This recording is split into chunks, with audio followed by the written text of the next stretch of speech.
Ladies and gentlemen, episode number 520, live. Welcome to a very special edition of Wrestle Wars Genesis. It is Fallout show number 1 of 2 as we come off a very explosive fall SPV of 2023. TWA Revolution was explosive from the tone-setting match to the final bell of the evening. What a show it was. Community was hype. The matches were hype. It was an awesome evening and one of the best SPVs I think we've had to date. Of course, we got a lot of excitement to look forward to. We've got the next Hall of Legends show coming up where we're going to induct some more deserving superstars into the TWA Hall of Legends. We have our 3rd annual Halloween Havoc show, and of course we're going to be having our Joe Link Appreciation Night, which is overdue probably, much deserved, and is going to happen very soon. So a lot of excitement coming your way. But what an evening last night was, I got to tell you. I mean, we saw the Road Warriors become the new junior tag team champions. We saw B. Jackson, the most badass legend to ever step foot in TWA women's division.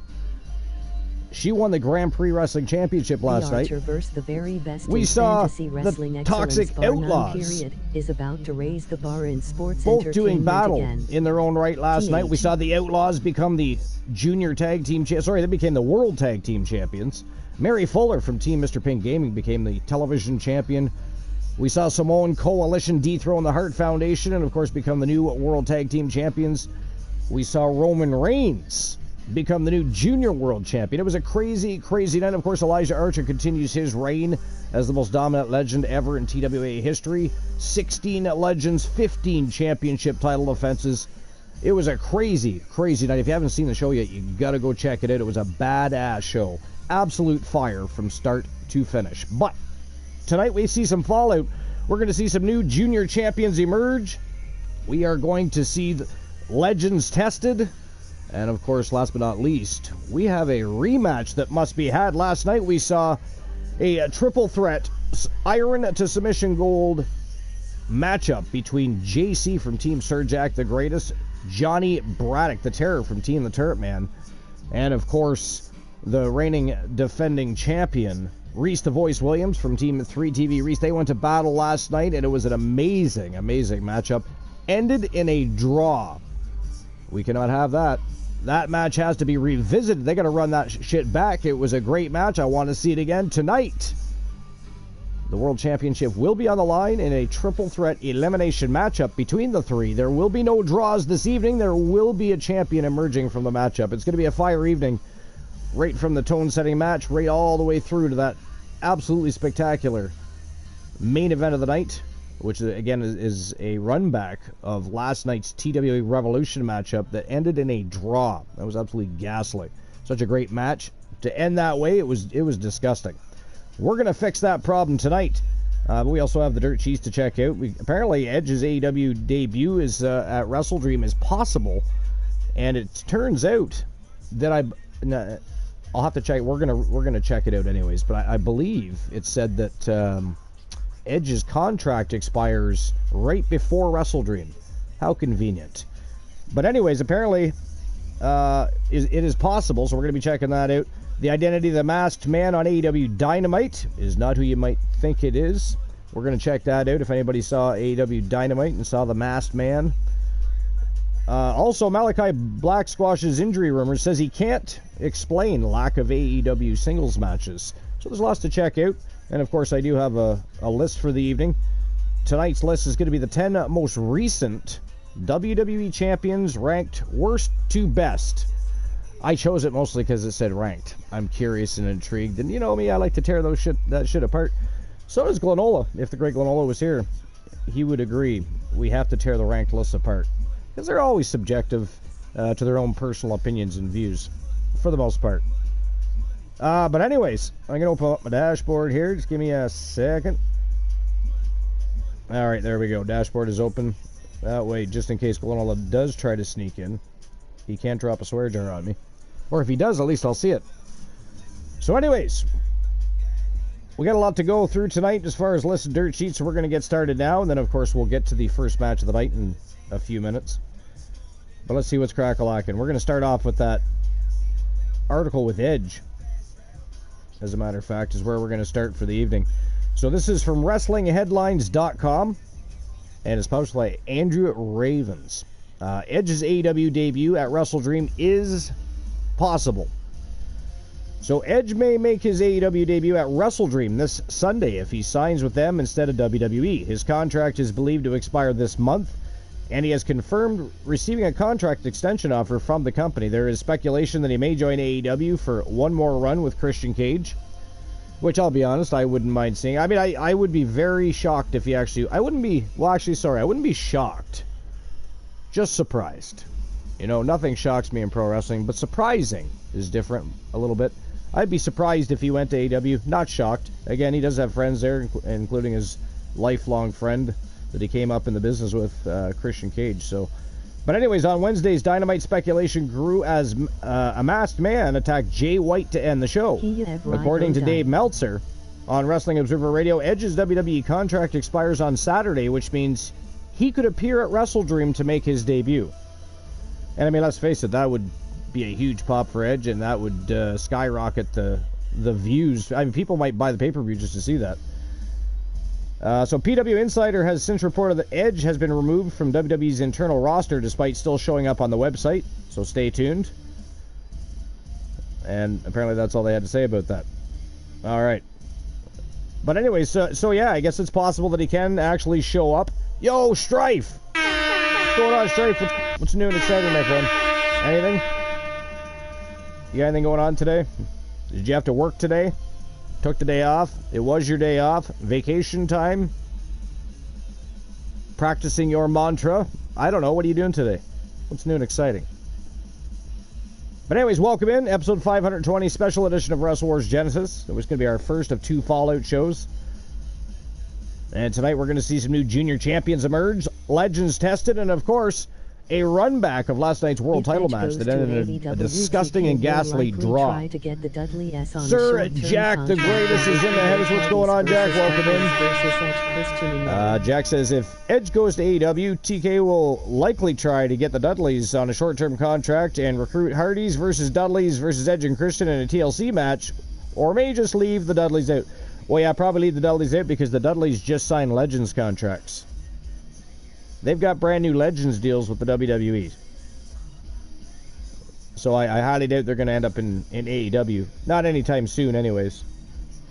Could happen eventually. I mean, if Edge goes over there and things go as most people want them to go, should that happen, it would only make sense, seeing how the Hardys are there. Although, do we really want to put Jeff back in the spotlight? I don't know if we want to do that. Jeff Hardy needs, I'm sure of it, that he still needs to work on himself. I mean, Jeff Hardy is not that old. If he took a couple years to work on himself and work on his sobriety and his temptations and whatever else he needs to work on, I mean, he could still come back and have a decent run. And I forget exactly how old Jeff Hardy is, but he's not that old. He's not that old. He could still do it. And people would love to see him back in the ring. But I think everybody would agree that we'd like to see a well and new version of Jeff Hardy, if you will. But anyways, not been awake very long. Still trying to decide if you have realized and are fucking with us, or if 2 + 2 equals fish. Well, I mean, 2 + 2 could equal fish. I mean, 2 + 2 could be porcupine. 1 + 5 could be giraffe. 82 + 5 could be DeLorean. But I mean, we could go on and on. Mid-40s, we think? Well, let's just look it up real quick. Let's look it up real quick here.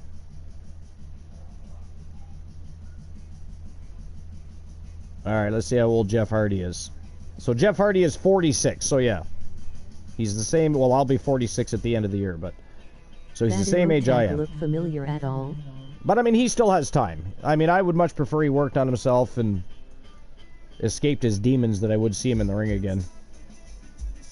And I'm just not convinced, even if some were to tell me different, that Because it hasn't been that long since everything happened, you know what I mean? It hasn't been that long since everything happened when he left WWE because he didn't want to work on himself, apparently. And then he went to AEW, and, well, we know how things ended there. So, but I mean, 46, he still has time. He could take another year off, continue to better himself, and then come back and still have a solid run. I mean, there's lots of people. I mean, the Rock is still going. I mean, Chris Jericho. There's lots of examples. He could certainly be one of them. He's one of those guys people actually don't mind if they come back because he can actually go in the ring. It's people like Goldberg we don't want to see returning all the time. Sure, he got a big pop when he first returned, but I mean, it faded in quickly because people remember, oh, that's right, he can't really wrestle. Oh, that's right, he can't really wrestle. Jeff Hardy, on the other hand, can wrestle damn well, right? I don't know if he's going to want to continue to that extreme style that he likes to do so well. He does it well. One of the best extreme style wrestlers ever, I think. But yeah, I mean, he could still have a decent run. And to my knowledge, pretty sure he's still contracted to AEW. I just don't know if there's a timeline on when he might return. Or if he's going to take a different role within the company. We don't know any of that, right? But it will be interesting to see what happens with Jeff Hardy.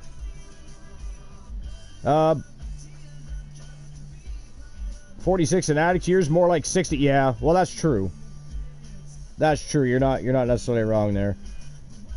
That emote tag look familiar at all? Which one?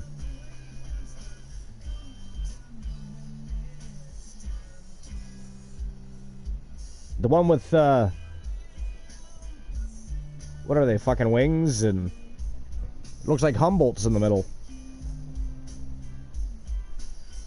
It almost looks like Humboldt's. But anyways, one of the main things would be pull Jeff from high-flying offense and use Twist of Fate more often as a finish to help him heal from the... Yeah.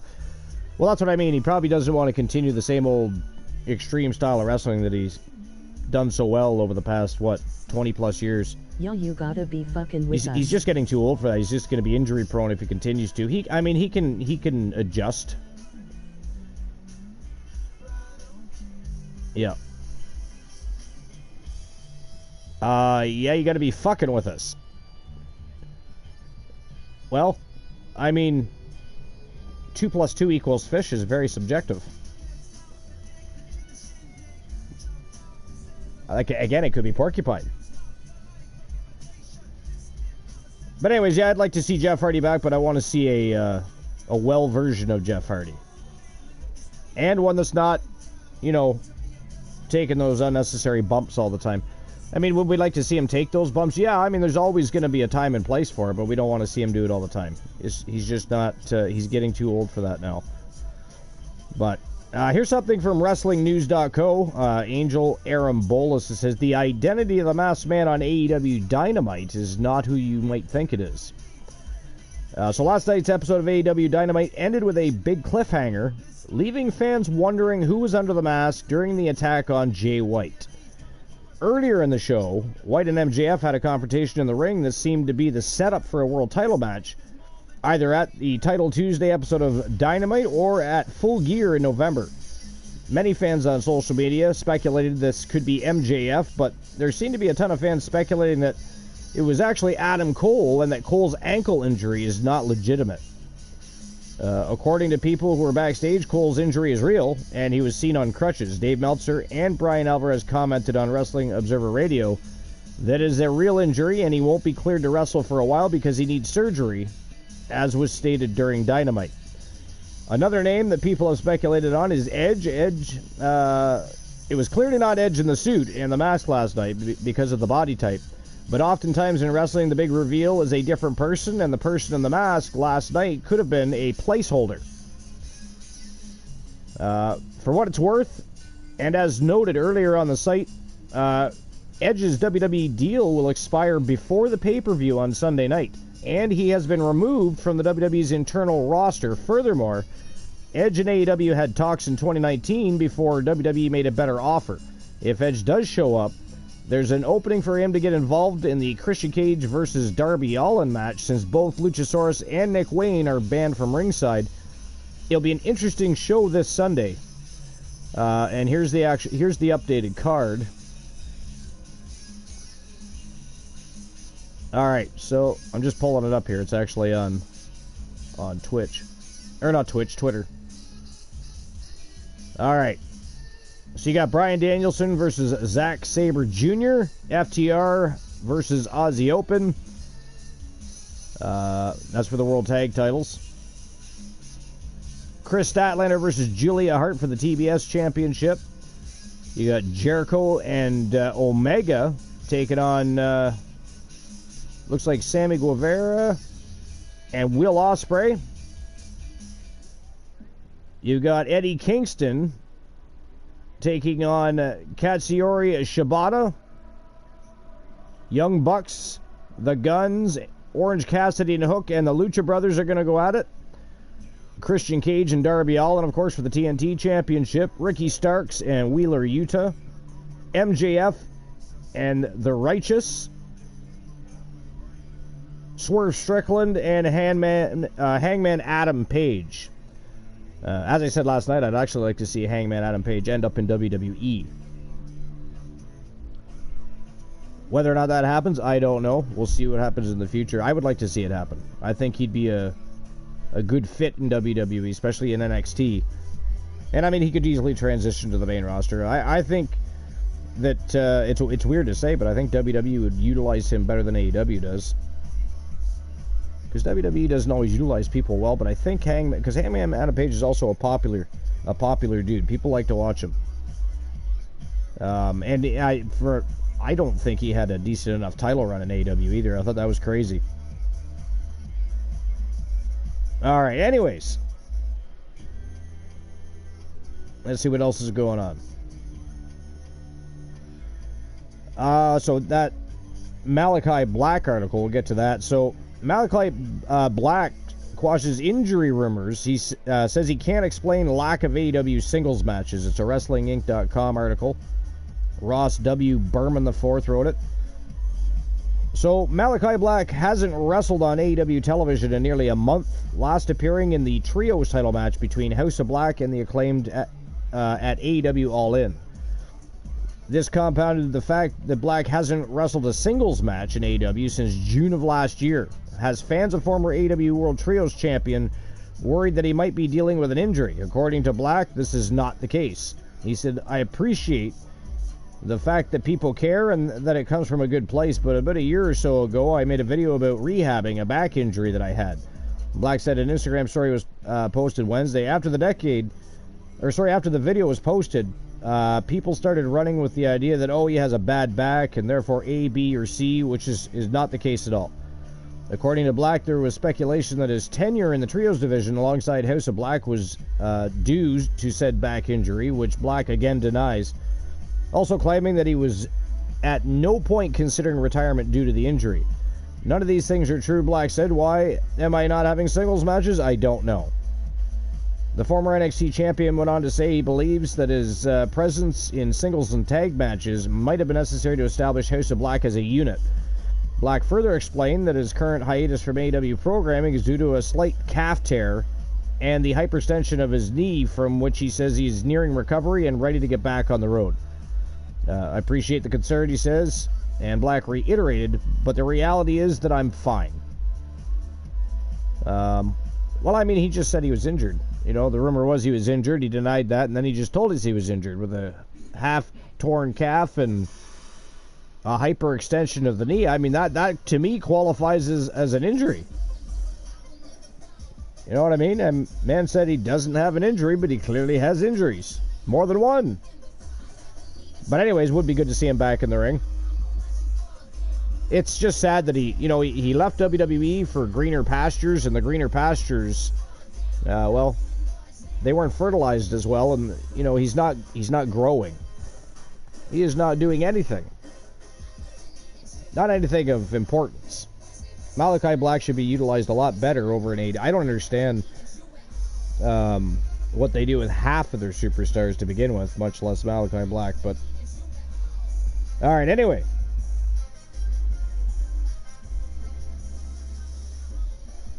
So, again, he says he's not injured, but he's injured.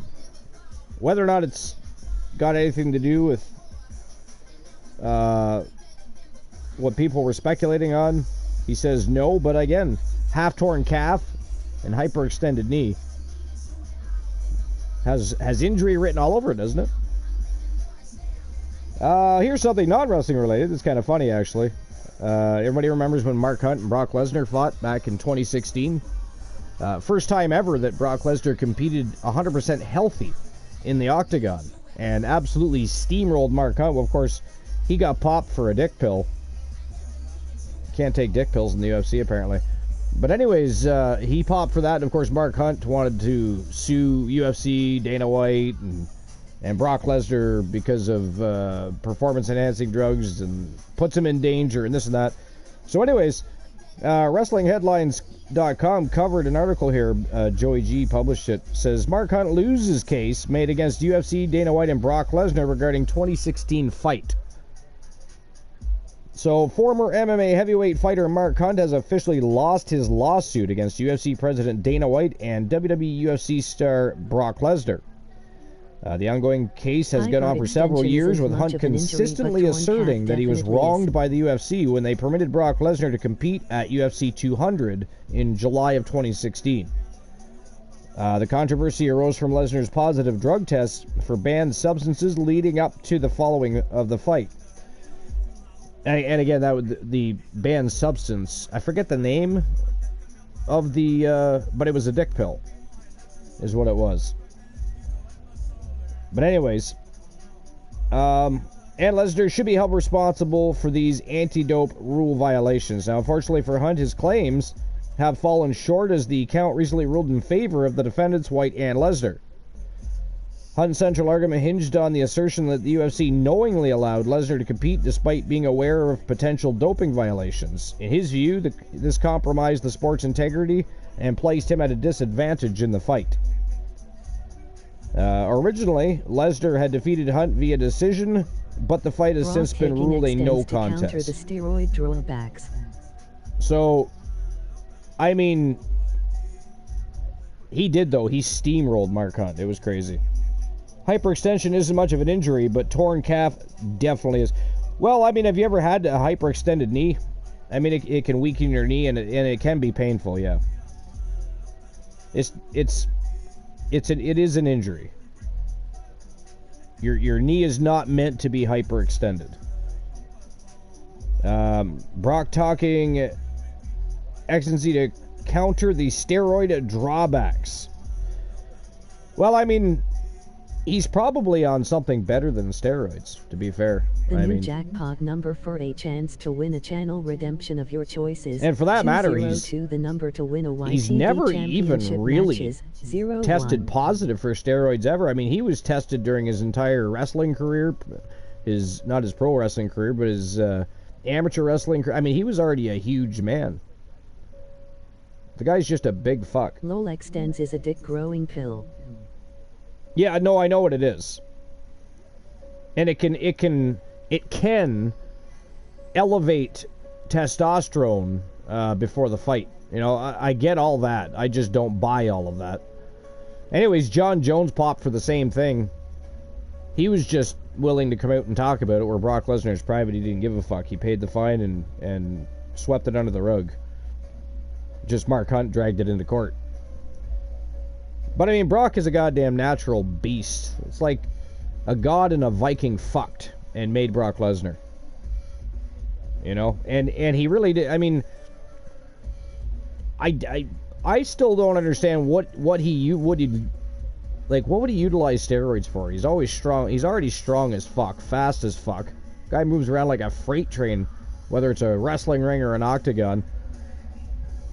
It doesn't help your hand-eye coordination. You know, it can help with speed, I suppose.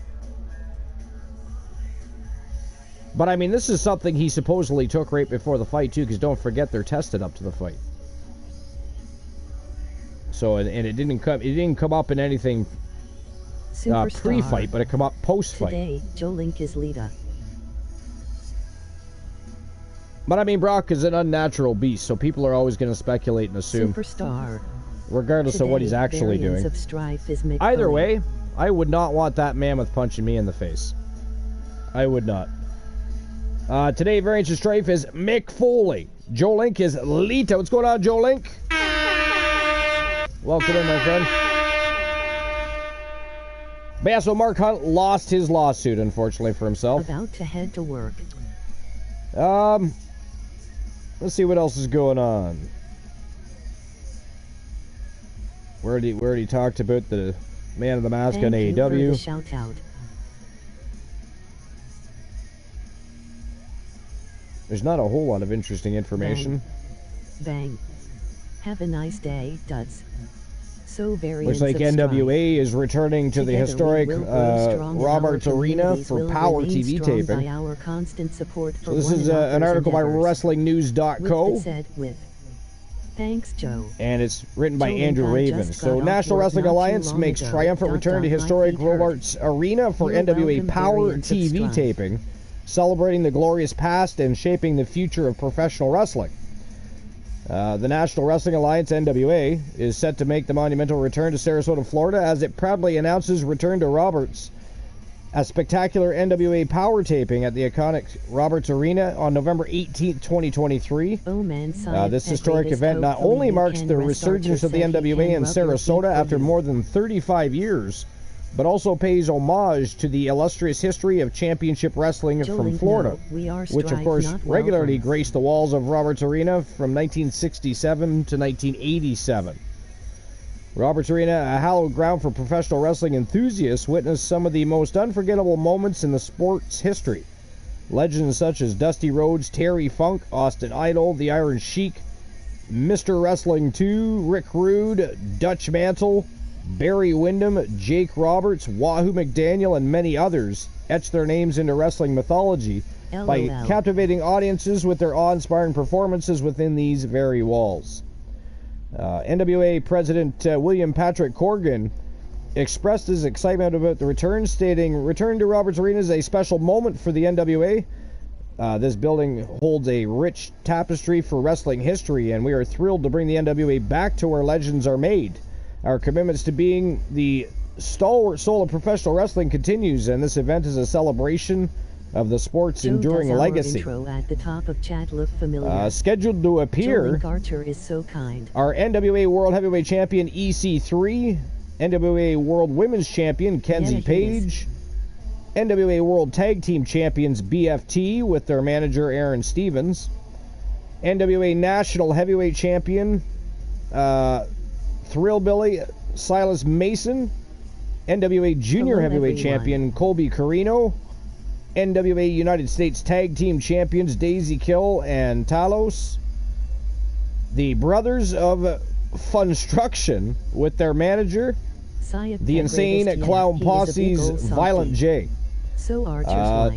Tom Latimer, Camille, Natalia Markova, Mercurio, Ruthie J, Samantha Starr, and Rick Morton, and many more are also set to appear. Archer's wife, The event promises to be a unique experience for wrestling fans, combining the electric atmosphere of a live NWA power taping with the special focus on celebrating the remarkable career of Universal Heartthrob Austin Idol. Idol, a living legend in the wrestling world, has left an incredible mark on the sport and continues to contribute as a major in the NWA alongside Corgan. A special guest with deep ties to Florida wrestling will also be on hand to present a very emotional tribute celebrating Idol's over 50 years in the squared circle. Scheduled for November 18, 2023, the doors opening at 6 p.m. is not only a TV taping of a popular weekly wrestling program, NWA Power, but also a captivating live event that promises thrills, excitement, and nostalgia for fans of all ages. Championship Wrestling from Florida holds a revered place in the annals of wrestling history, serving as the crucible where the sport's most iconic figures were forged and legendary rivalries unfolded. This NWA territory became a breeding ground for excellence, consistently delivering high-quality, action-packed wrestling events to the fervent fans of Sunshine State. Notably, Championship Wrestling from Florida played a pivotal role in shaping the trajectory of televised wrestling broadcasts. As one of the pioneering territories to embrace the potential of television, it contributed significantly to the evolution of wrestling as an entertainment spectacle. Attendees will probably have the opportunity to engage with their favorite stars through meet and greet sessions, and of course you can get TWA, tickets like right now. They're on sale right now. or YTD into the chat. So that sounds interesting. Play. Anybody a fan of NWA Power? Do you guys watch NWA? One. Good luck variants of Strife. There are some amazing and fun channel rewards to choose what's going on? Hi, honey. I didn't even see her sneak in. Did she call me a penis face or just come in and say hello? Play. Variants of Strife. Your numbers are 1. Wow, she actually didn't call me a penis face. Wow, look at that. Variants of Strife. There are some amazing and fun channel rewards. Miracles never cease to amaze me. Anyways, oh shit, I think I gotta change that one number. Glenola won one of the jackpots last night. I'm gonna change that right now, actually. Give me a second. I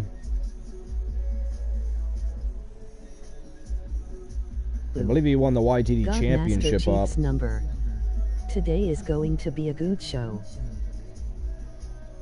Alright, so yeah, it was 0-1. Okay, so Glenola won the YTD championship op, so I'm going to change that number now. Archer's wife.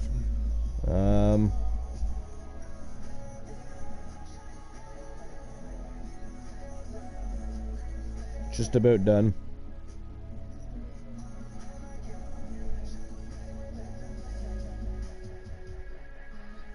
Alright, so the original number for the... Archer! Hey, what's going on, Glenn? Welcome in. Hey, everybody. I'm just changing the jackpot because you won the championship op last night. No, I did not. Which one did you win? I did. Oh, no, that's right. You didn't. Who did beat somebody you? come in and got within like Was it, 16 of it. It was Rocca. Yeah, it was Rocca. It was Rocca. Okay, that's right too. I forgot somebody beat you. All right, so just about to save it. So the numbers are 202 and 039. Together we will grow strong and our communities will remain 202 for a championship redemption. Or sorry, a channel redemption. Skipping the rest. 039 for a YTD championship opportunity. And it's already saved, so you guys can go ahead and start playing again. Good luck, Jolink. There are some amazing and fun channel rewards to choose. Skipping the Well, Sir Jackson, the running some comments. Already? 997. Sir Jack the Greatest. 997. 9-7. Good luck, Sir Wow, Jack the Greatest. that was quick. There are some amazing and fun channel rewards. Wait a minute, which one's he close to? Oh, 079 you mean? Glenola, your numbers are 7, 0, 6. The numbers are 202 and 039. Oh, I see 997. I didn't see that. That's No, he's out of the running. I had to scroll back. Your numbers are 9, 2, 7. Good Pardon luck, me? Jolink. Yeah, he's out of the running now. You beat him out. Channel rewards to choose 0 that's the one I saw. When you said 997, I was like, what? That's 079. But then I had to scroll back, and it was up underneath Stripes, reminding us that it was Rocca that won the YTD championship up. Well, we have won the YTD already. Yeah, Mrs. Archer's at work. I'm just extremely surprised she didn't call me a penis face. That's usually her calling. Mrs. Archer. Well, she may or may not still be in here at this point. Yeah, who knows? So she works at a restaurant at a golf course, so she's always busy. She pops in when she can, though, and lurks, so it's nice. She's very supportive. She thinks you guys are all fucked up, though. I'm not gonna be able to stay too long, Archer. You know, they might have to cook us dinner right now. Nice. So. What are you having? Bird's Eye Brand stir fry. The frozen stir fry, you put it in a Dutch oven and cook it up. Oh, okay. And what are you having with that? I'll probably maybe some bread. We're not really gonna add to it. Like just regular bread, or do you have like baguettes or ciabattas or something? More we have partial loaf of some French bread. That we, Strife got 011. Spaghetti. Yeah. Well, that's closer than mine. That is closer than yours. So now Strife is in the lead for the championship up. Wow. Dutch oven cooking. Dutch oven cooking. Strife is laughing at you.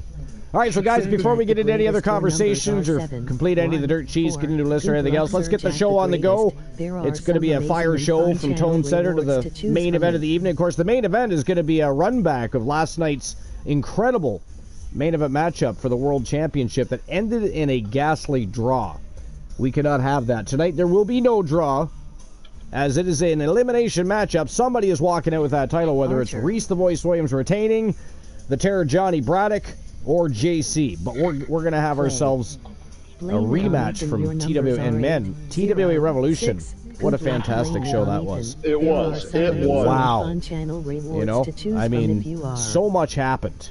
From the Outlaws becoming the World Tag Team Champions to Archer continuing his historic run with the Legends title. A That Dutch oven amazing to us is when you main are event sleeping matchup in for the bed world with title. someone. That You surprised pulled me the that blanket over Archer their head and fought retained. really That hard. surprised me too a little bit because, like I said, well, I think I said it earlier on in the show as well, but I was talking to Joe and Jack about it, specifically Jack before the show started, and I said the last time Surprised Archer me too. faced Severn, he had challenged Severn for the Legends title, and that was That during impressed his me. historic run, because he went through 12 Legends and 11 defenses before he lost the title. But Archer was one of those people that he beat. Archer challenged him and lost. So I was actually expecting Revolution was Archer to amazing cough and that we title got up last almost night. every It was a match really right. good match, though. Either way, it didn't matter really who won it at that point. It was a great man. And Severn and Archer have so much history. It's kind of just fun to watch them in the ring Oh together. yeah, So. I mean, you never know with them. No, They you may don't. beat the hell out of each other one night, the next night tag up. Tag up and beat the shit out of somebody else. Yeah, yeah, I did say that. They got an interesting history because they've been allies, they've been foes, they've been on the same side of the fence, taking on, anybody, all comers. So, but yeah, it was a great match. But so much happened last night. B. Jackson became the Women's Grand Prix Wrestling Champion. Road Warriors picked up a big win last night, became the Junior Tag Team Champions. A lot happened. It was just a great show from Tone Setter to the final bell. Wolfpack Horsemen retained their They title. did. That was a great match, too. And it was really cool to see them retain again. I mean, who's going to beat that duo? It's looking like they're seemingly unstoppable with those tag titles. So, but anyways, let's get the show on the go. Again, special edition of Wrestle Wars Genesis. It is a Fallout show, and it is the first of two. Tonight, again, we're going to see some new junior champions emerge. We're going to see legends tested, and we're going to see a run back of that World Championship matchup from TWA Revolution. Kicking the show off with Team Honeybee Wrestling's tag team challenging the Road Warriors for the Junior Tag Team Championships that they just won. So they're probably not all that happy. But I can tell you, just looking at the face of Adam Cole there, he is certainly excited. And Kenny Jackson, he just, Kenny Jackson doesn't give a shit. He just wants to punch people in the face and win championship gold. So it doesn't matter when or where, just point the direction and he gets in the ring. But it's going to be golden, baby. Adam Cole and Kenny Jackson from Team Honeybee Wrestling challenging the Road Warriors Hawk and Animal for the Junior Tag Team Championships. And as everybody knows, whoever holds those titles can challenge either the YTD Academy Tag Team Champions or the World Tag Team Champions at any time of their choosing. Speaking of that, what about Samoan Coalition dethroning the Hart Foundation last night? That was a great match, too. That was a really good match. Hart Foundation got screwed. Well, they kind of did, yeah. They kind of did. Do you want to explain that, actually? So for anybody that hasn't, by the way, if you haven't seen TWA Revolution yet, how dare you? First and foremost, shame on you, and you should go watch that shit. Not right now, but you should go watch that shit. It was fire.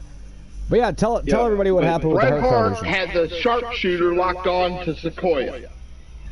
The Anvil Neidhart had Big Bubba Bruno pinned. It was at least a 10 count, but the ref just sat there and watched Bret Hart. So Bret kind of screwed Jim the Anvil Neidhart in a way. No, the ref screwed the Hart Foundation. Yeah, he got The ref hard. screwed the Hart Foundation. That ref had to be Yeah, they got And- screwed hard. That ref had to be paid off. Yeah. Well, I mean, And, The Wolfpack may not be the best friends with the Hart Foundation, but don't you worry. The Hart Foundation is in mine for Fallout Show number 2, so they are going to get their rematch, because I laughed about it after getting off the show last night, because of course Glenola reminded me that the Hart Foundation were screwed, and they really were. You know, if you were watching the match, that actually did happen exactly how he said it did. They should have retained their titles last night, but they did not. They did not, but we will give them a rematch against Simone Coalition for night number 2 of our Fallout shows. But anyways, Glenola, what would it take to get you to sing a Fallout song for this show? It would take 10 gift subs. 10 gift subs, and he will sing a song. Only because I know he won't actually do that. See what I did there? I saved you. You don't have to worry about it now. Taken care of. But anyways, alright, so let's get the first match of the evening underway. The tone setter of the night. Golden Baby from Team Honeybee Wrestling and the Road Warriors Junior Tag Team Championships on the line. Let's rock and roll. Incidentally, what do you think? You think the Road Warriors, who just won these championships last night, TWA Revolution, they're probably battered, bruised, a little tired. Do you think Golden Baby's just trying to take advantage of a possibly fatigued team here? Or do you think the Road Warriors are just that damn good and could actually retain these things? I'm actually going to go with the Road Warriors. You're going with the Road Warriors? What about you guys? Yeah. What do you guys think? You think the Road Warriors can retain here? Or do you think we get new junior tag team champions? And by the way, before I forget, our new third annual Halloween Havoc stream preview logo is completed. Joe Link sent it to me earlier today. It is awesome. It is awesome. So I can't wait until Halloween Havoc now, which is of course our next big SPV of 2023. Third annual. It'll be our 3rd year in a row doing Halloween Havoc. So it's going to be a lot of fun. Well, all of our shows are fun. I think stream previews are just held at a bit of a higher... What's the word I'm looking for? A bit of a higher prestige, I guess. Does that sound right? Yeah, we'll go with that. For lack of better words, we're going to go with that. Hello, blame it on Ethan. Blame it on Ethan is in the house. What's going on, Ethan? It's new and exciting. All right, so here we go. Matchup number 1. Let's go. Nothing much. All right. Just got home from work.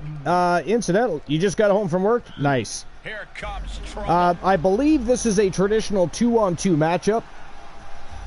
We all do know that the booking committee likes to fuck with me from time to time, so sometimes I suggest matches that don't happen. It's just kind of the way it works, especially in tournaments. And again, I want to point out the sexy new TWA logo. You can see it on the left hand of the screen there. Again, thank you to Joe Link, the man we're going to be doing our appreciation night for in the very near future. And again, we also have our Hall of Legends show, our 2nd ever Hall of Legends show coming up in the near future, as well as our 3rd annual Halloween Havoc. So a lot of excitement heading our way within the month of October and November. Because I'm certainly not suggesting we're going to do all of those shows in the same month. That'd be crazy. However, I do believe, Glenola, that we should have our Joe Link Appreciation Night before Halloween Havoc. Oh, definitely. Yeah, and I was thinking that, seeing how we do not have, other than our 3 mainstays, we don't have a 4th show that we consider an annual show. And seeing how we're going to be doing our 2nd of which will be annual shows, I was thinking that we make the Hall of Legends show every November. There we go. That sounds good. You think? That's what I was thinking. Now, I was going to bring this up in the throne room and see what everybody thought, but we're live. So I thought... Yeah. That's what the Fam Jam thinks. Well, we could see what the Fam Jam thinks. Absolutely. We can poll the audience, if you will. But what do you guys think? Every November, we have our Hall of Legends show. We're doing a 2nd one this year simply because we went 3 years. We wanted to build a legacy, right? We wanted to make sure that we were, without a shadow of a doubt, the very best in fantasy wrestling excellence, bar none, period. The most must-see show on YouTube and Twitch TV. We've achieved that. We've accomplished that. It is go time. We've already had one Hall of Legends show. It was absolutely spectacular. It is time for a second, and I say we do it annually, every November. Something to look forward to before, of course, TWA Slammiversary, which is in December. Little hype on the road to TWA Slammiversary. So, Ethan, where do you work? You just got home from work. Where do you work? Are you a rocket scientist? Do you work for NASA? You work for the White House? Are you a secretary for the President of the United States? Perhaps you own a pizza parlor. You're a mechanic. Well, that's not a pizza parlor. It does require using your hands, though. Very cool. Now, what kind of, do you work on all automobiles, or do you have something you specialize in?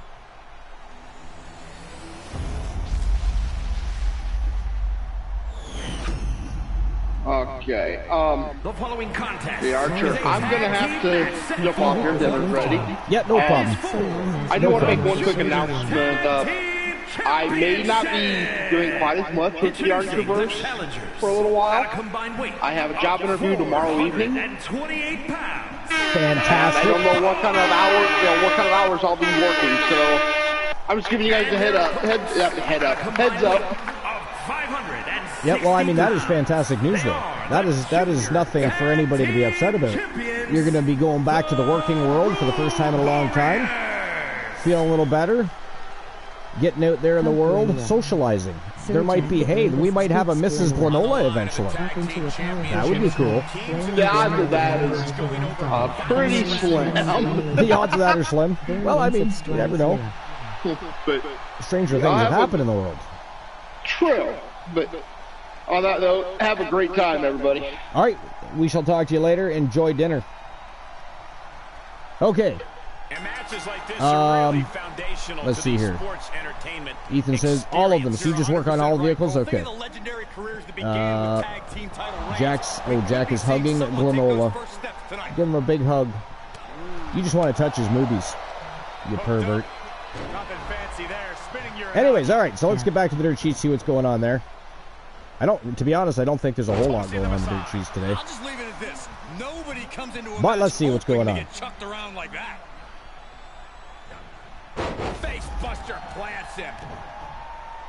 A lot about Edge and the Masked Man on Dynamite, which we've already discussed. Our uncle was a shade Booker T still talking about Matt Riddle becoming a liability. Here's something interesting. Looks like Thea Hale is using the exact same entrance theme song as an Impact Wrestling star. So this is ringsidenews.com. Subberjeet Mukherjee published the article. It says Thea Hale is a rising star in the NXT women's division, and she's gaining popularity at just 19 years old. I did not know she was that young. I did not know that. You know what? I almost feel violated now when I look at her in the ring. I did not need to know that. So, did you guys know she was that young? Strife, did you know that she was that young? Yo, Random. What's going on, Random? Welcome in. But anyway, yeah, Stripe. Jack, what about you? Did you know that Thea Hale was 19 years? Yeah, I know. 19. I did not know she was only 19 years old. That's crazy.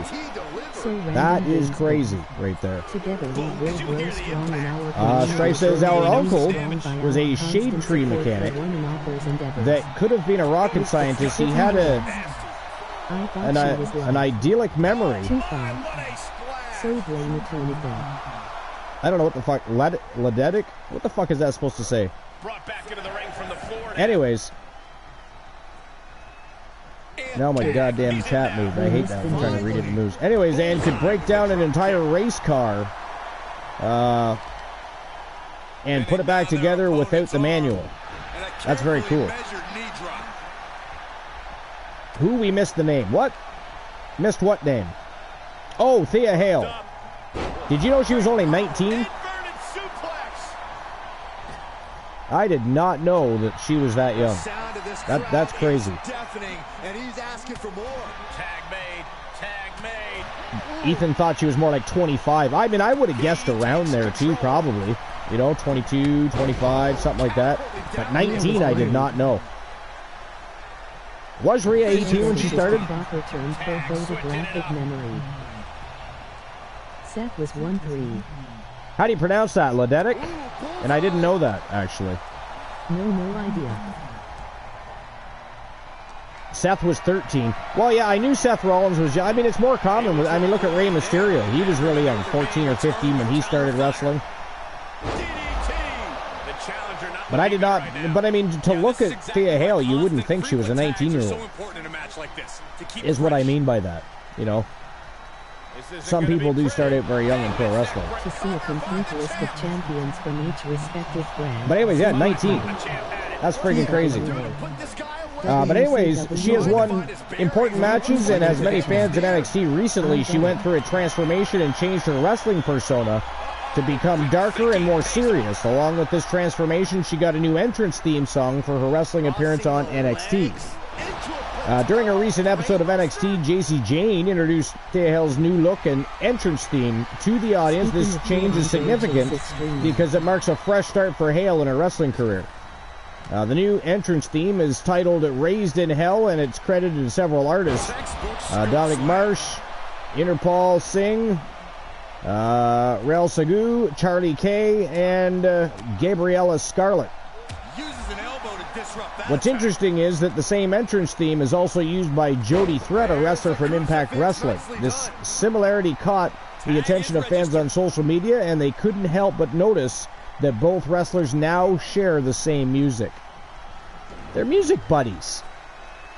It's important to note that Jody Threat, Impact Wrestling, and Thea Hale are not in any legal dispute over the usage of the song. Using the same theme song is not against the rules, so NXT's decision to have Thea Hale use this theme is perfectly fine. As for the future, we'll have to wait and see if Thea Hale continues to use this theme for her wrestling entrance, or if WWE decides to create a new one that better matches her evolving character. Either way, fans are excited to see what's next for Thea Hale in her NXT journey. It's true, she's making quite a buzz. But damn, I did not know she was 19 years old. That to me is crazy. That to me is crazy. I did it. Okay, so it's kind of broken up a little bit. I did it. Alright. Yeah, I did not know that was the proper term for photographic memory, but I mean, it's not like I even utilize the term photographic very often, much less know that there was a different term, you know, best suited to describe that capability. Speaking of Thea, Andre Chase is streaming, is she? Surprised NXT is using outside music and not their in-house music producer. Yeah, surprised NXT is using outside music and not their in-house music. Yeah, me too. I'm a little surprised. But I mean, lately, you know, they seem to be open to a lot more things that they weren't in the past. You know what I mean? You know, it's something I haven't done yet. I may as well get it out of the way. I haven't played the jackpot myself. 948, unlucky. Jade is getting a Megan Thee Stallion song as her entrance.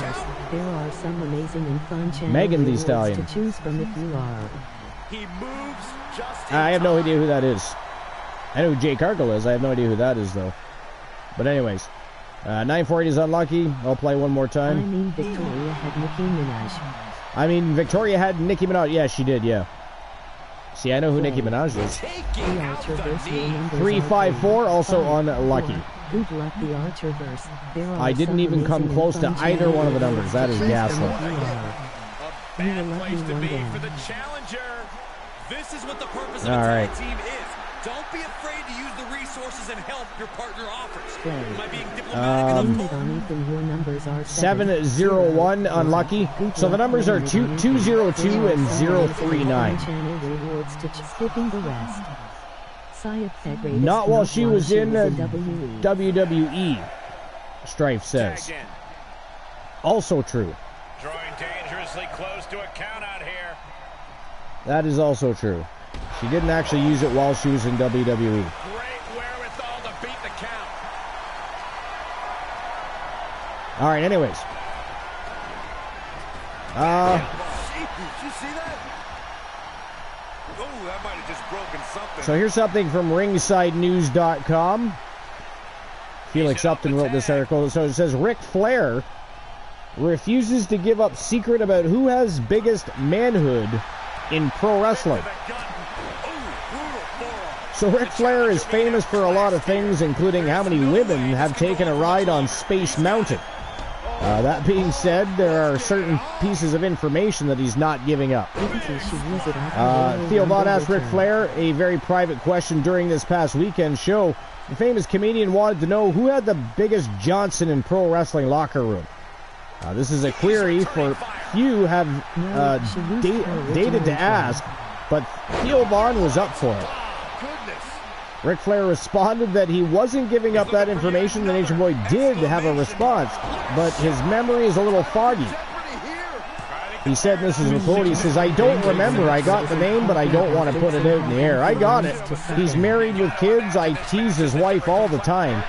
She wouldn't like me making a joke. This would be a front page of the whole interview." Ric Flair said, "The Hammer, a different genetic." Ric Flair saw a lot of controversy come his way after the plane ride from Hell incident.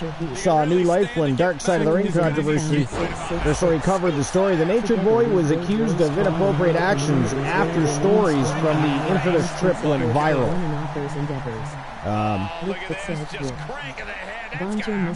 And that's pretty much where that article ends. Well, that wasn't interesting at all, really. That was not interesting at all, really. Yo, Uzi. What's going on, Uzi? Bonjour, Mr. Jack. Where is the Coke? Jack says, where you left it. Where you left it. All right. It's Dolph Ziggler. Every rumor we have heard about the guy. He's packing major heat. So you think it's Dolph Ziggler that has the biggest Johnson?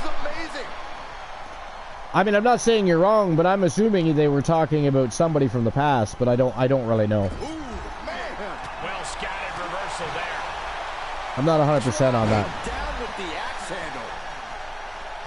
Well, I was certainly wrong. I mean, I thought for sure that the Road Warriors would have been far too battered, bruised, and fatigued to put up a good fight against Golden Baby. I figured Golden Baby just simply taking advantage of the Road Warriors here tonight, but goddamn, this is a hell of a match.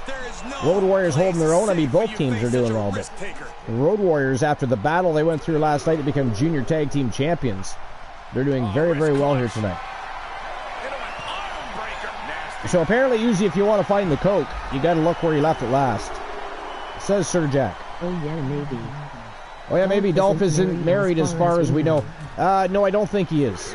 Actually, I don't even know if he's dating anybody. If he is, they certainly don't ever talk about it.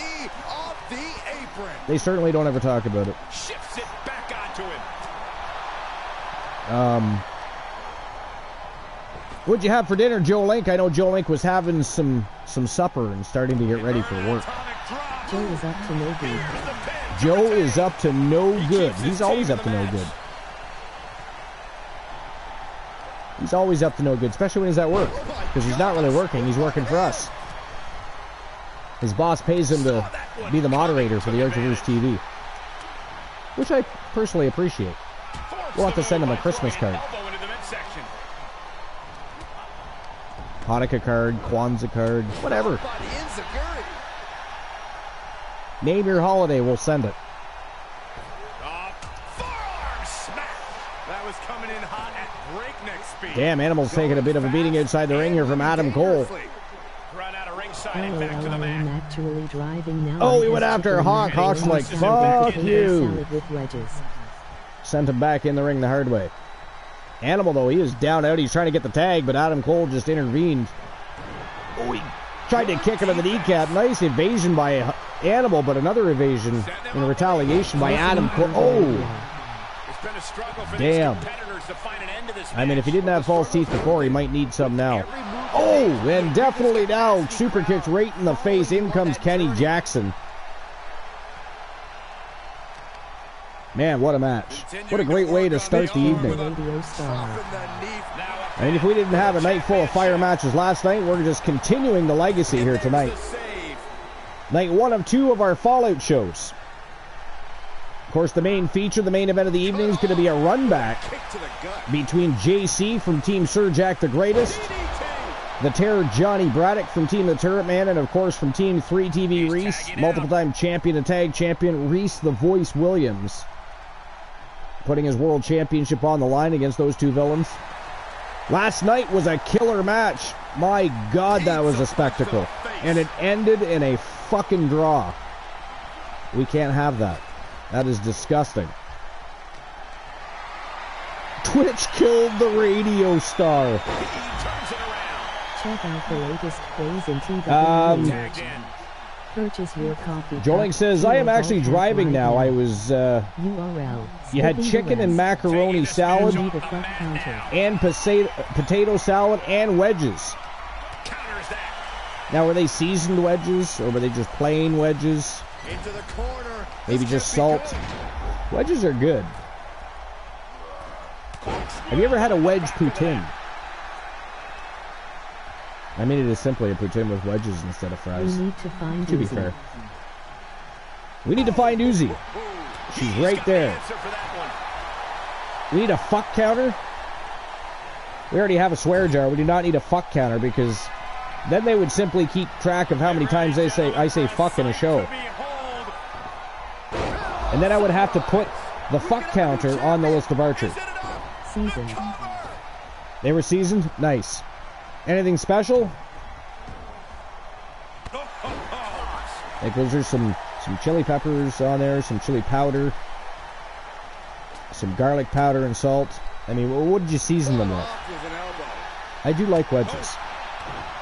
A lot of people don't cook wedges right and they get all mushy and shit. You ever had that where you or even if you've bought wedges somewhere and they're all mushy and shit? I fucking hate that. All I hear is Joe didn't make us a damn thing. I know, me too. And not only did he not make a damn thing, he didn't join the broadcast, Sir Jack, and he took off in his car. He took off in his car. He booked it. He bolted. How dare he? But yeah, I would like some wedges. Comes in off the tag. All right, anyways. We are going to have to do something drastic. Like double the match time or switch it from now into gold. So looking at the 2023 WWE schedule, Roman Reigns is set for multiple appearances. Well, that would be a surprise. So this is ringsidenews.com, Steve Carrier. Leads ring. It says Roman Reigns, the reigning WWE Universal Champion, has several confirmed upcoming appearances in WWE for the remainder of 2023. Here's the updated list of these appearances. SmackDown, October 13th. Roman Reigns will present at the BOK Center in Tulsa, Oklahoma on October 13th, continuing his dominance on the blue brand. There's the tag. House show, October 14th. Reigns is scheduled to defend his Universal Championship against Sami Zayn at a house show on October 14th. Wait a minute, he's defending his championship at a house show against Sami Zayn? I mean, that's a little weird. Archer, where did you find this menace? What menace? Take my knife and prick Joe in the dick. I mean, I don't think Joe would want his dick pricked. I'm just going to throw... Or his wife. His wife probably doesn't want that bad boy harmed. You know? I mean, if somebody hurt my junk, my wife would kill them. She would just flat out kill them. It belongs to her. Nobody's allowed to touch that shit. I mean, not that I want to have other people do it. I'm just saying.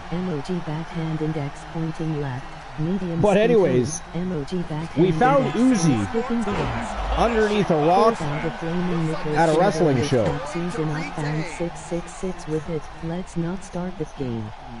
Glenola lost a bet on a match and he was kicking stones around and poof, out came Uzi. Yeah, doesn't he sound like fun? No, it doesn't sound like fun at all. Dick threats in general don't sound like fun. You know what I mean?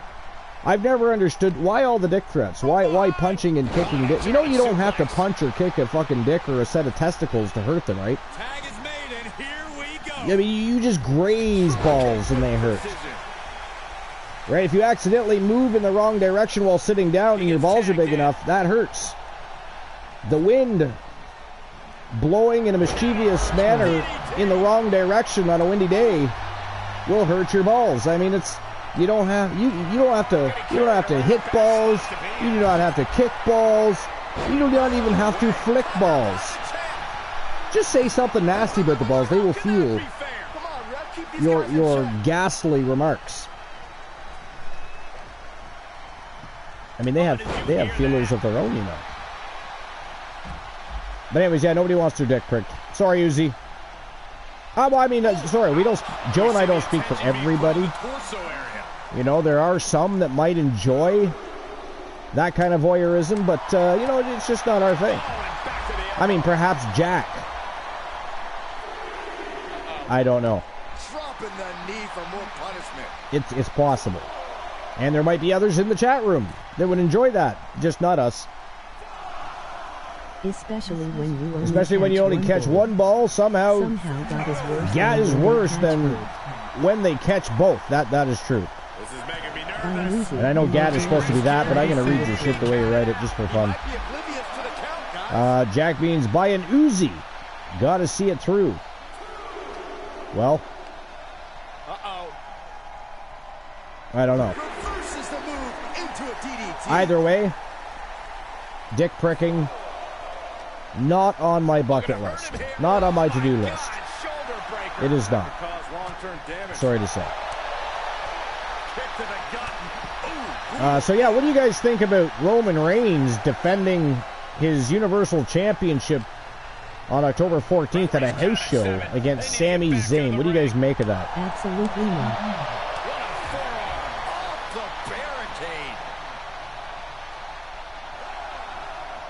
Jack says absolutely not. So Jack also not a fan of dick pricking. And ladies and gentlemen, that is it. That is all. The winners of the match and new junior tag team champions from Team Honeybee Wrestling. It is Adam Cole and Kenny Jackson. Golden Baby are your winners and new junior tag champs. Congratulations to Team Honeybee Wrestling. Adam Cole and, of course, Kenny Jackson.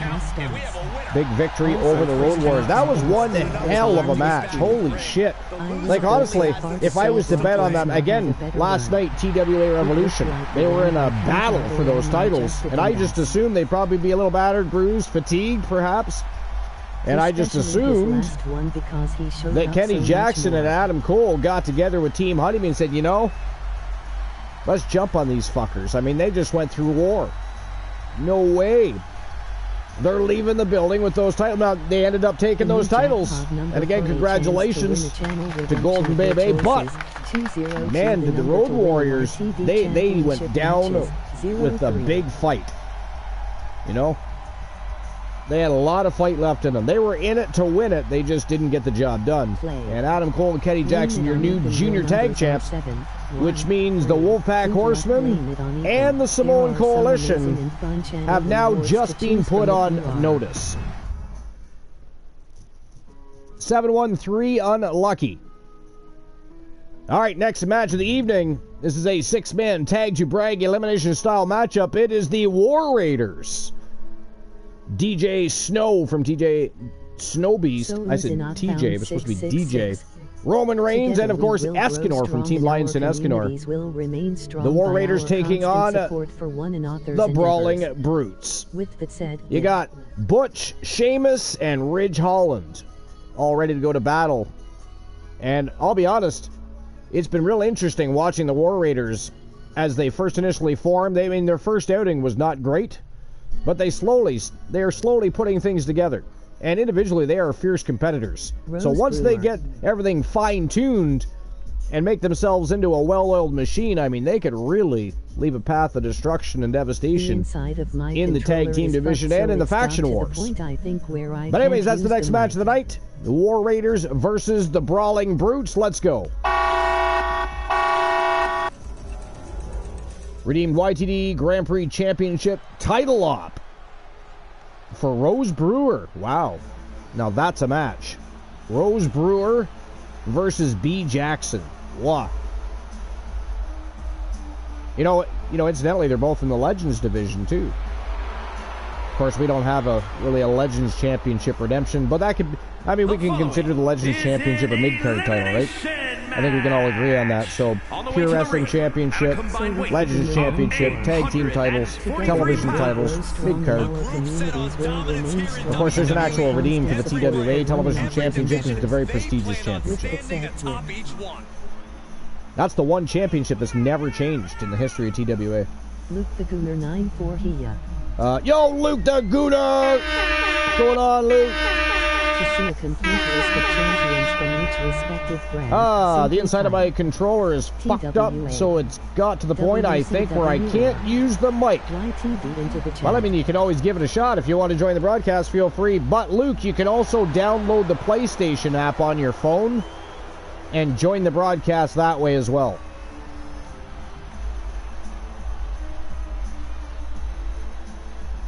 If you don't already have that, you can do that. Well, it's not great if can't use well, it's not great if can't use the mic for tomorrow's stream. All right, who lives near Luke the Gooner that can give him a new controller? Let's go, come on. Who's in the UK right now, lives near Luke the Gooner, and has a new controller for him? Or one you're not using that he could have? Let's go. Come on, we can't have Luke the Gooner missing streams. That is ghastly. To be fair, I gotta get myself a new controller. I do. I mean, when I first got my controllers, I mean, they would last 6, 7, 8 hours before they would die. Now they're dying in 3 or less. I was just complaining to the wife about that not long ago, actually.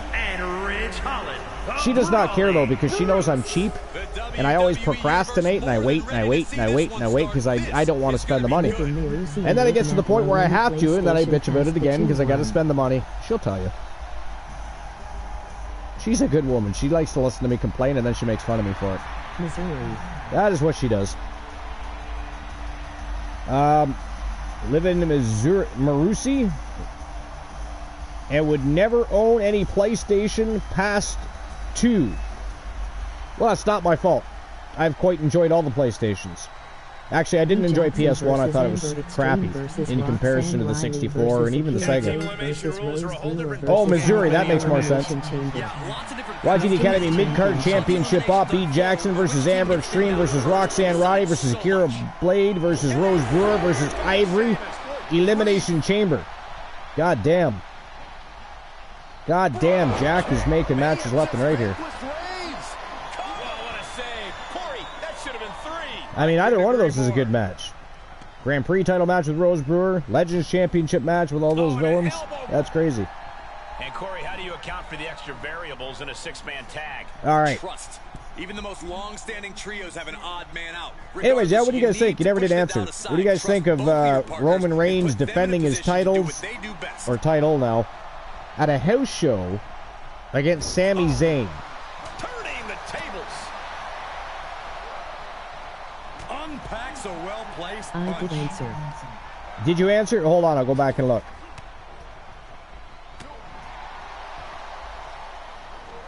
Oklahoma slam. Yes, tag.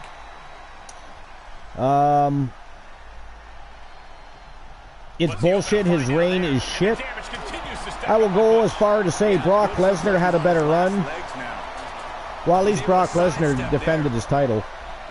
He wasn't around all the time either, to be fair, but he was around a lot more than Roman Reigns. Makes him pay with a counter. Especially his last one, because he showed up so much. Yeah. Yeah, I agree. Roman should never be doing house show matches. I agree. All right, so Stripe says Roman should never be doing house show matches for the title. He should defend it more on Smack. I agree with that too. I think it's ridiculous that he's defending it at a house show. I think it's cool it's against Sami Zayn. I don't know if they're working on something there. I mean, let's be honest, the fans have really gotten behind Sami Zayn the last few years, and they really want to see him get a better push and run than he's got. Maybe they're trying to set something up. Maybe they're simply running programs together in house shows to eventually make that a happening. Make that possible at some point. I don't know. They used to do that all the time. They would utilize house shows to get two people to get their wrinkles ironed out, so to speak. But yeah, no, he shouldn't be doing it at a house show. He should be defending it on SmackDown. And he should be defending it every pay-per-view, in my opinion. Every single one. Because he hasn't even really done that.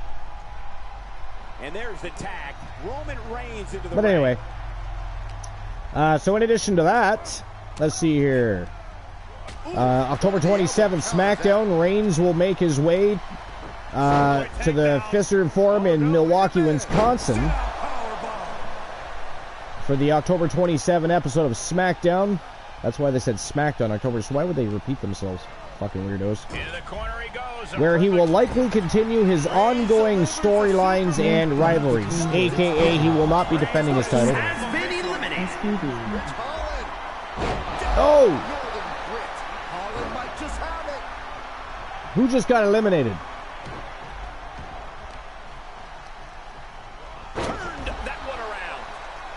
Somebody got eliminated.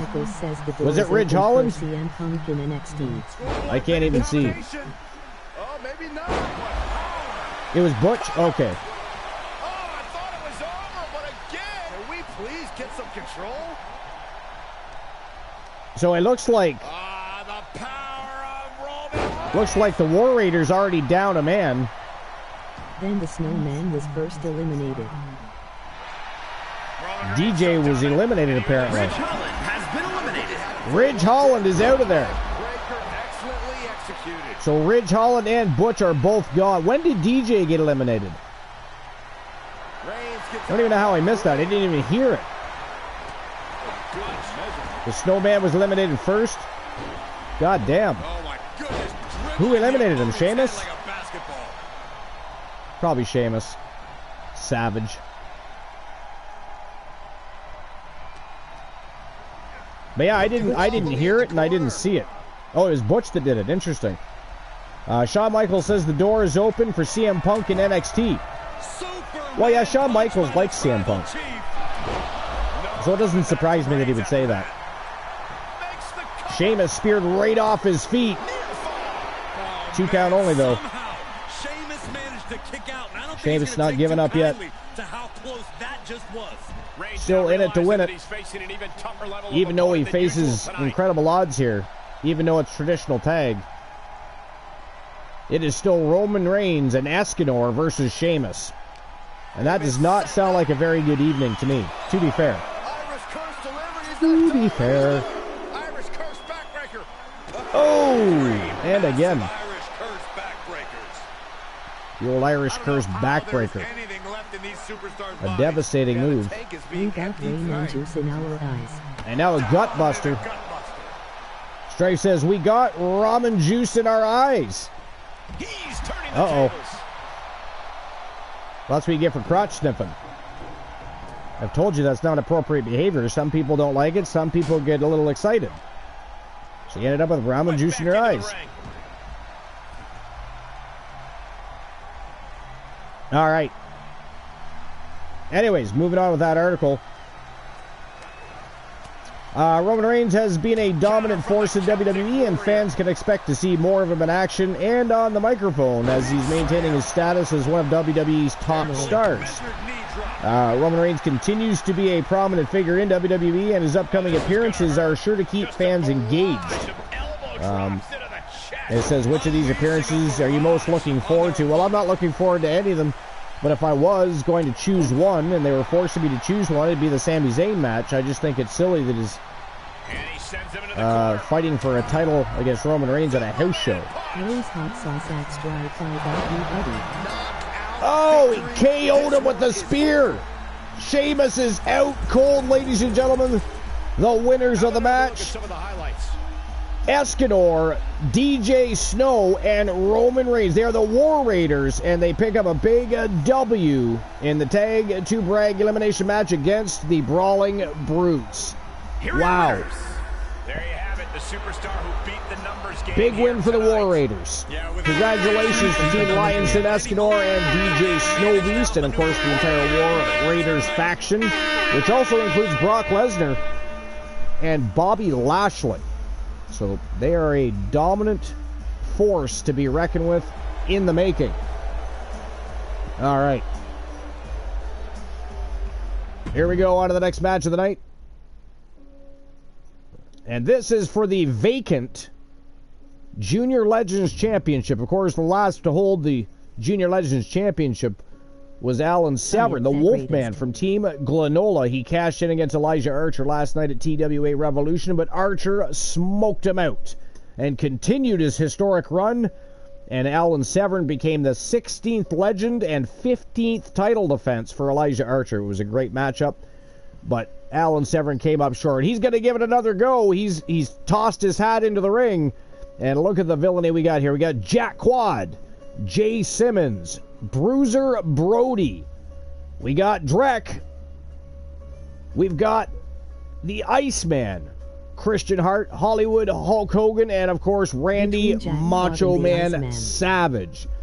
This is for the Junior Legends Championship. It is an 8-man elimination royale, and that is the next match of the evening.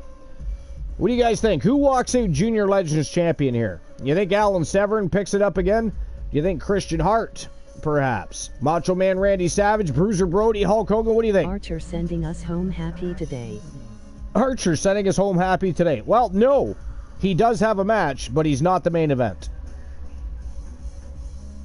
Between Jack Quad and the Iceman.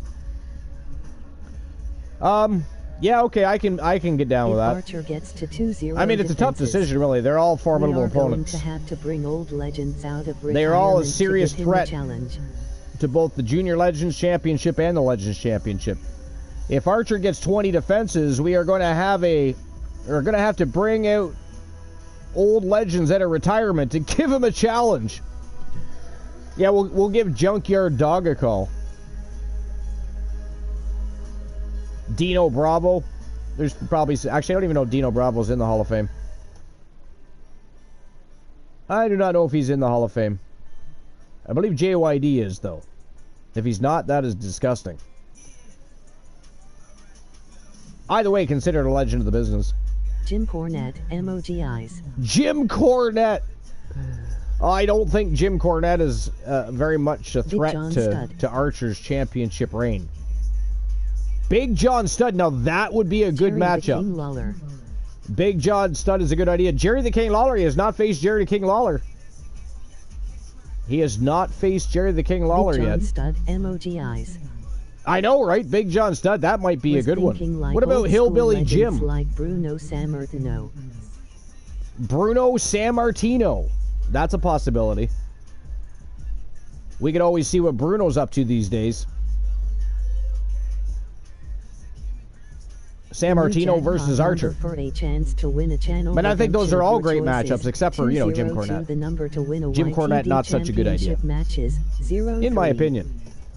All right, here we go, guys. Hollywood Hulk Hogan, the Iceman, Christian Hart, Randy Macho Man Savage, the man called Drek, the Soul Man, Jay Simmons, Bruiser Brody, Jack Quad, and the Wolfman Alan Severn. 8-man elimination royale to determine a brand new Junior Legends champion. Let's turn and burn. Honky Tonk Man. Oh my good God. Do you really want to see Honky Tonk Man in the ring with Elijah Archer? I mean, ask yourself that question. All right, while these guys are making their way to the ring, I do have to visit the facilities. I will be right back. I don't have a co-host tonight because everybody's a bunch of scaredy cats. Chickens, if you will. But if you guys want to tell some jokes, tell some stories, do whatever you want to do, and I'll read it all live when I come back. I will BRB. Weighing in at 274 pounds. Wildman DXX. I can't watch this entrance. I heard this one backstage talking up their own work non-stop. Well, why don't they get in the ring and prove it, huh? That's what they're doing right now, Corey. Well, good. Let's see what they've got then.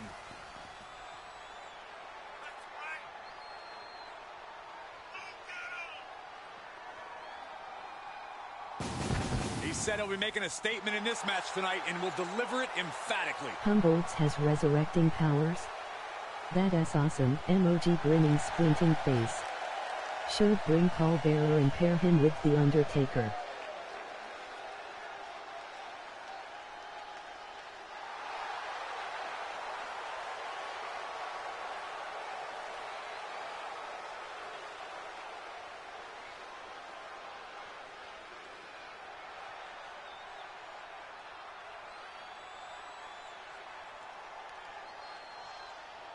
Elijah versus all three faces of Foley.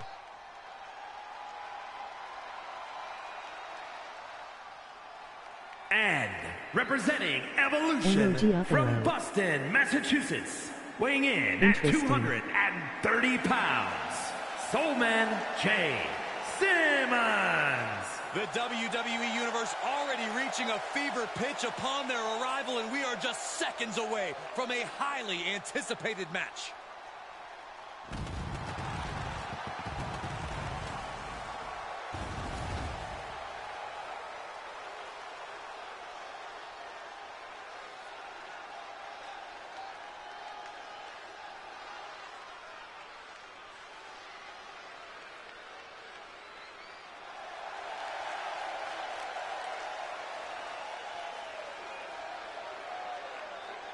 Thurcher vs. Humboldt's doesn't, but he knows a guy that does. Points to Virgil, not that guy even though he can as well. They are just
I think you guys will like his opponent tonight.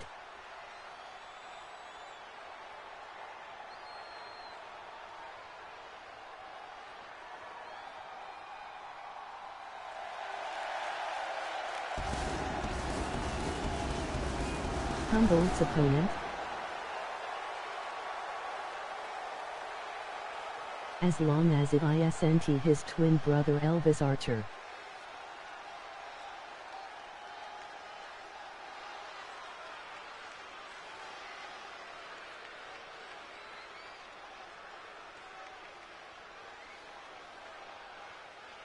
Archer's Humboldts will be arriving for night 2, so said the email.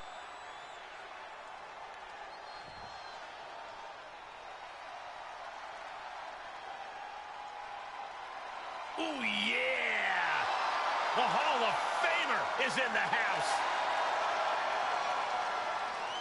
And from Sarasota, Florida, weighing in at 239 pounds, Macho Man Randy Savage. One of the all-time greats, truly a once-in-a-lifetime talent. The Macho Man, Randy Savage. Incredible, incredible superstar, Hall of Famer, legend. That's right. There is only one Macho Man, Randy Savage. You are looking at Ashley is pretty excited about most of the cards you and the company put together. Intensity. Yeah, Macho Man Randy Savage, as intense as he is charismatic.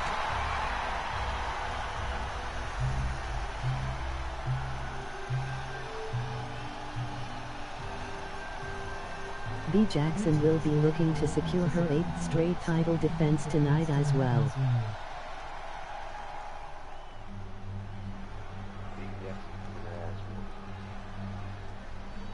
And from Austin, Texas, weighing in at 300 pounds, Bruiser Brody.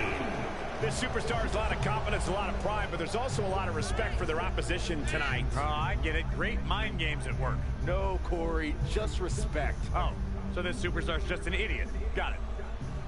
Variants of Strife. Y'all have resurrection demons? This is a guy who always seeks out the Archer highest faces level of his competition, and I 1/7 think he'll straight get it legends tonight. and looks for defense 1/6.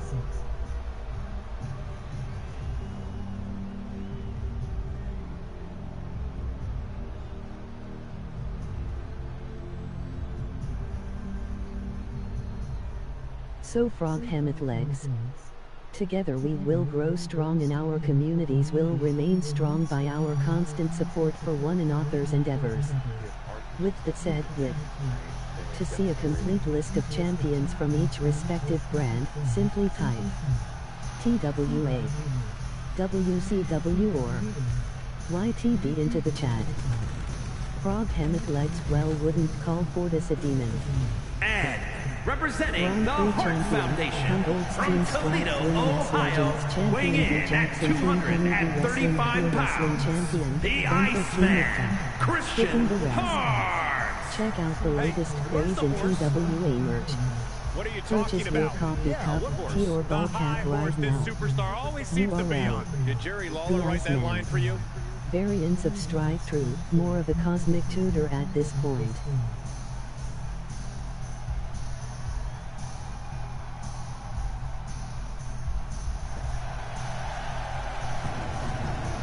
Don't forget to follow the action in YTV Live Clash of the Titans on YouTube. URL Thircherverse 5755.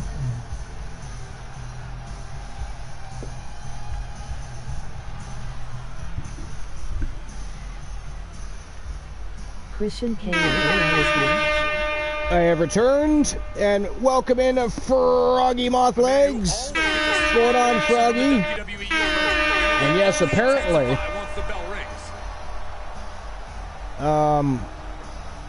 he does have, well, he knows somebody, or Humboldt knows somebody, with resurrection and demons, all correlated together. Sounds a little freaky, to be fair. Be good. No, Christian Cool is not here, but the Iceman is in the ring.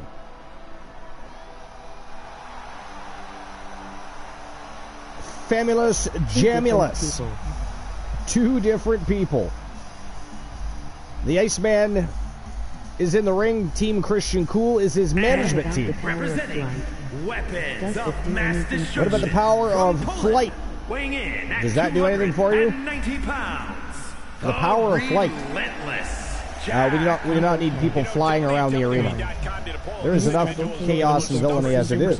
In all of WWE today. What's next? I'm not discounting the work they do. Hey, what's going on, Jet? That result is not Well, binding. no. It's also Power of patently flight, untrue. not lightning. Actually, it is pretty ironclad, Corey. I know that because I tried to vote for this person twice, and it wouldn't allow me. Oh, you said, okay, gotcha. Yeah, well, I mean, that works. But apparently, Humboldt knows people that can do demonic stuff.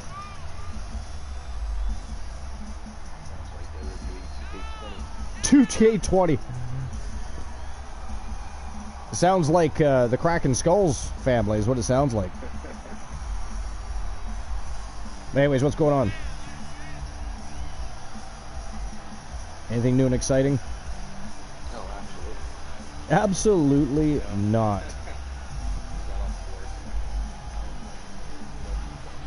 Yo Frankel. So friends with Lonely. TLS. It was all by my Together we lonesome. will grow strong in our community. Well, that's will appreciated. remain That strong by hits our me right in the constant feelers, support Jack. Thank for you. one another's endeavors. With the said, Yo. I'm just trying to find anything else that's interesting in the dirt sheets, but I don't think there's really a whole lot of additional interesting things to He's a discuss. France with 2 LS. Kia.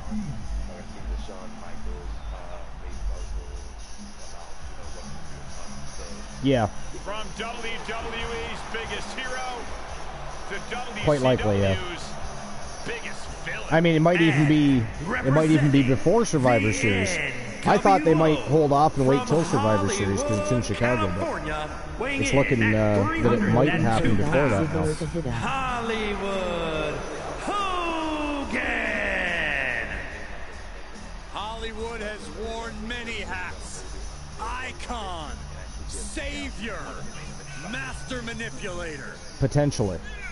Yeah, Hollywood But he might be, what was it I was reading?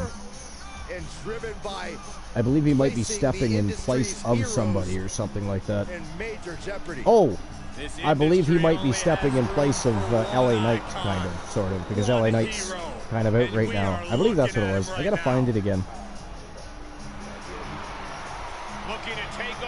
Let's see, where is... Trying to figure out... A superstar who has headlined everything from Starrcade to WrestleMania. Every move he makes is history-making.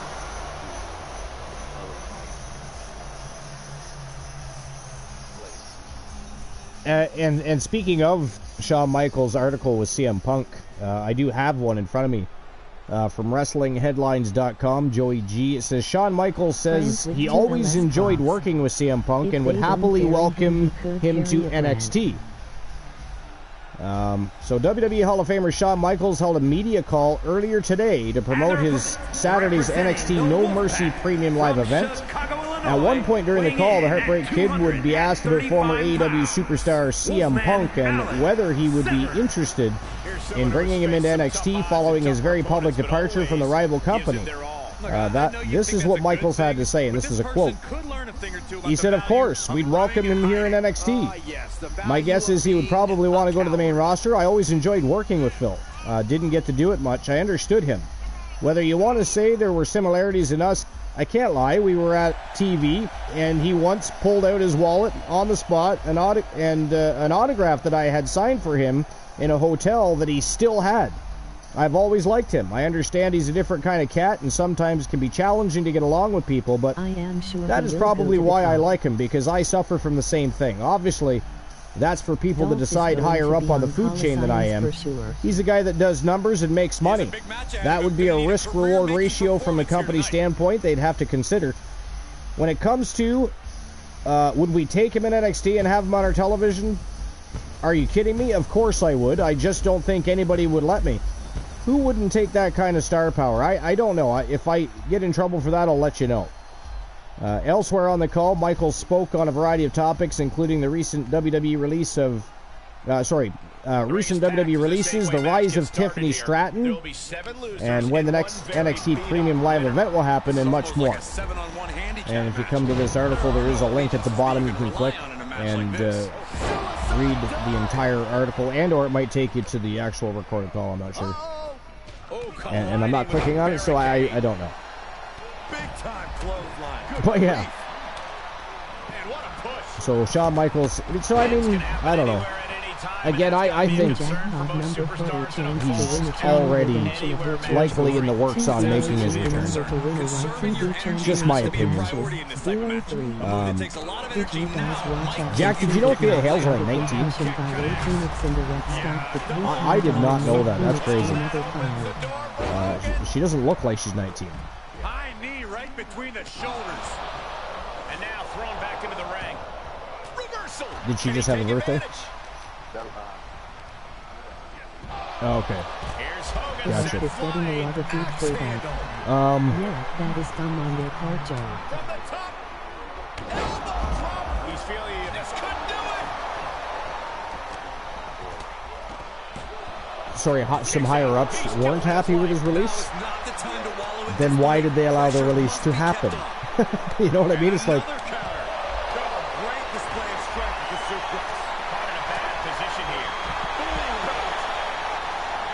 Well, I think they should hire him back. No, the red shirt of just kind of free. You know? And of everybody that was released, well, first and foremost, we all know Dolph Ziggler will be back. That is inevitable. But, and of everybody that was released, I think they should immediately bring back Mustafa Ali. What the fuck were they thinking? He was literally just about to have an NXT North American Championship match with Dominic Mysterio and the whole 9 yards. And then they release him. And now Jack says there's apparently news on some WWE higher-ups that are not happy with that decision. Well, then change that decision, because that was a stupid decision. It was a stupid decision. Not that letting go of Dolph Ziggler wasn't as well, but I'm wondering if there wasn't more to the story that we don't know between Dolph and WWE. Maybe Dolph, looking for a resurgence in his career, just wants to step outside of WWE for a bit, and they just simply granted him his release. He happened to be part of those releases. I don't know. I mean, they haven't alluded to that or anything, but it makes me wonder. Because Dolph's... Yeah, we do. Yeah, we do. And like I said, he will definitely be back. There's no ifs, ands, or buts about it. But, now, do you have... You said you read an article about that, or you...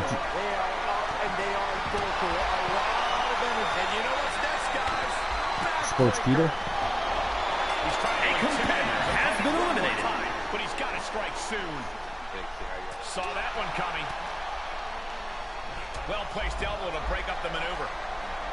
He's looking for an implement of destruction under the ring.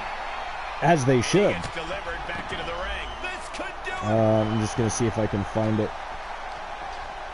He got the shoulder up in time. All right, so here's an article. It's not Sports Keto that I'm reading the article from, but it's stillrealtous.com. It says higher-ups reportedly unhappy about WWE Star's release. So last week, and this article is only from about 2 hours ago, by the way.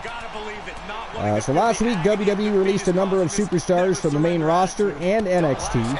In the wake of the releases, WWE has had to make some changes, with the NXT North American Championship match at No Mercy being one example.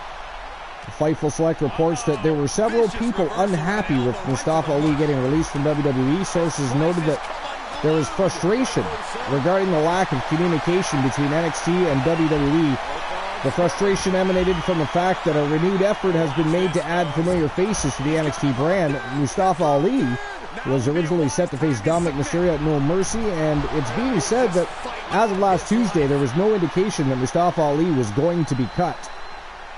Shawn Michaels reportedly had plans for Mustafa Ali through March of 2024, and the plan was for him to be part of the NXT brand long term.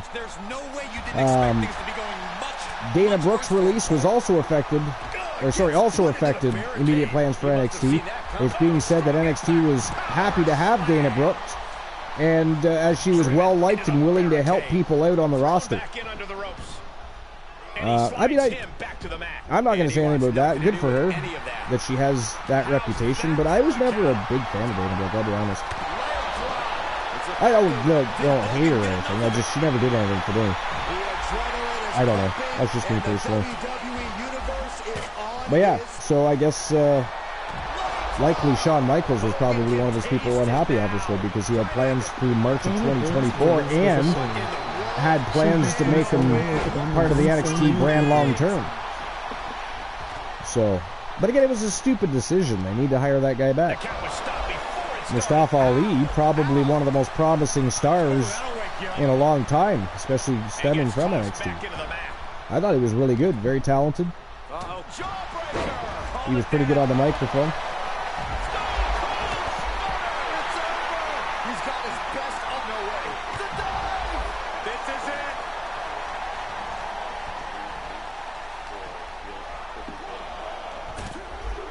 Yeah.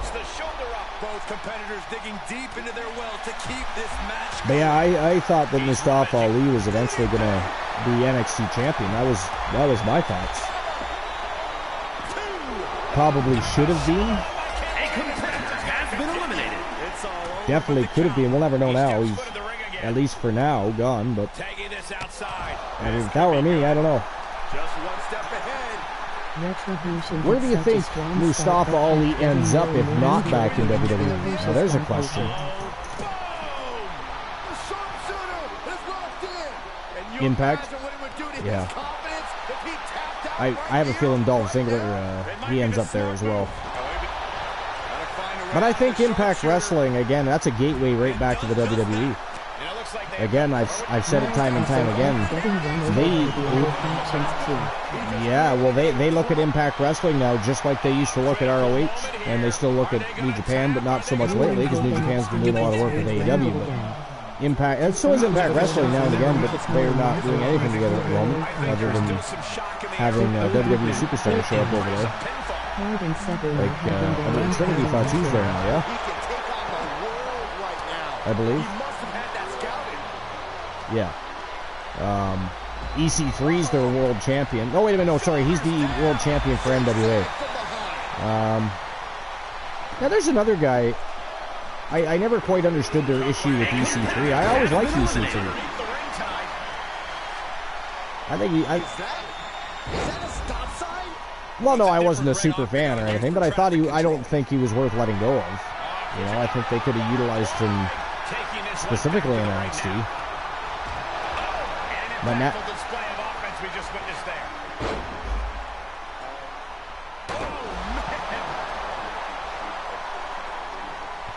yeah. And Seth, does he get him here?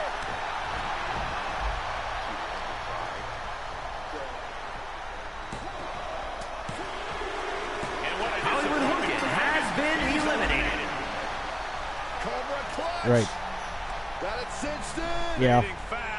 I don't know. Who knows? I mean, Dana Brooke, I could definitely see ending up in Impact Wrestling. And that's classic Macho Man right there. Come get I think she ends up there. Had the same problem Bray had. He was too popular and Vince I mean, who knows? Maybe WWE's just feeding the feeder system. In turn, could put Impact more in direct competition with AEW. Impact Wrestling has a greater history. Here on the card. We could be seeing a submission here. Yep. Exhibiting a crazy amount of strength. Yeah, exactly. He leaves the ring. Oh my God! Has been eliminated. Alan Severn just tapped out Christian Hart. He is Gonski. Alan Severn wants that junior title back. He wants another crack at Archer. He is going apeshit in there. Now he's going after the Soul Man Jay Simmons. It's interesting though. He taps out the Iceman Christian Hart. He's now right in the middle of a heated battle with Jay Simmons. They have a long-standing history. They still had the most violent match in TWA history. Back in the Archerverse 1.0, those guys fought backstage. They fought in an office. They fought in a parking lot. They ended up on top of a tractor trailer. Matter of fact, Jay Simmons threw the Wolfman off that tractor trailer on 4 separate occasions. It was a brutal, brutal match. They hit each other with everything from kendo sticks to tables, ladders, and chairs. I mean, what a match it was. It was a well over an hour match. Well over an hour match.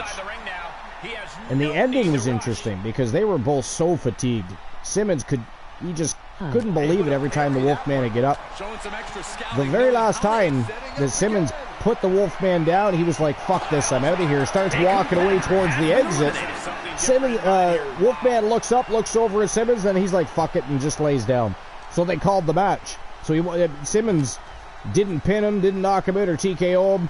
It's like they both gave up, but they awarded the match to Jay Simmons. And of course, he ended up the victor. But that was a great, great battle. They have a long rivaled and storied history, those two. As he does with the Iceman Christian Hart. He once tapped out Christian Hart after a very, very long submission match. And the move he utilized to beat him was a hammerlock. Of all things, a fucking hammerlock beat him. But again, the match was so long and the two were so fatigued. I mean, I think no matter who applied that hammerlock, somebody was getting eliminated. Speaking of eliminated, the Wolfman has been eliminated. It is now down to the Soul Man Jace. Wow!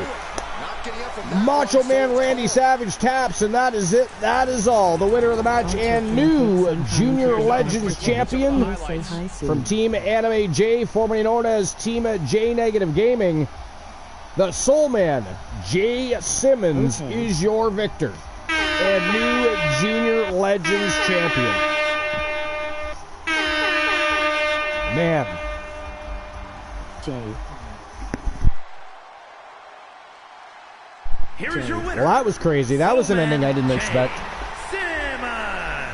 I mean, for a while there, it certainly looked like Alan Severin was right back on route to the Junior Legends title. Simmons had a different agenda, apparently.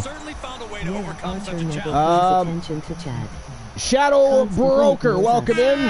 Appreciate you stopping by. Welcome to episode number 520. This is night 1 of 2 of our Fallout show from last night's TWA Revolution stream preview. And what a fire event that was. Explosive from tone-setting matchup to the final bell. It was a lot of fun, though. That was a great show last night, Jack. Nice match.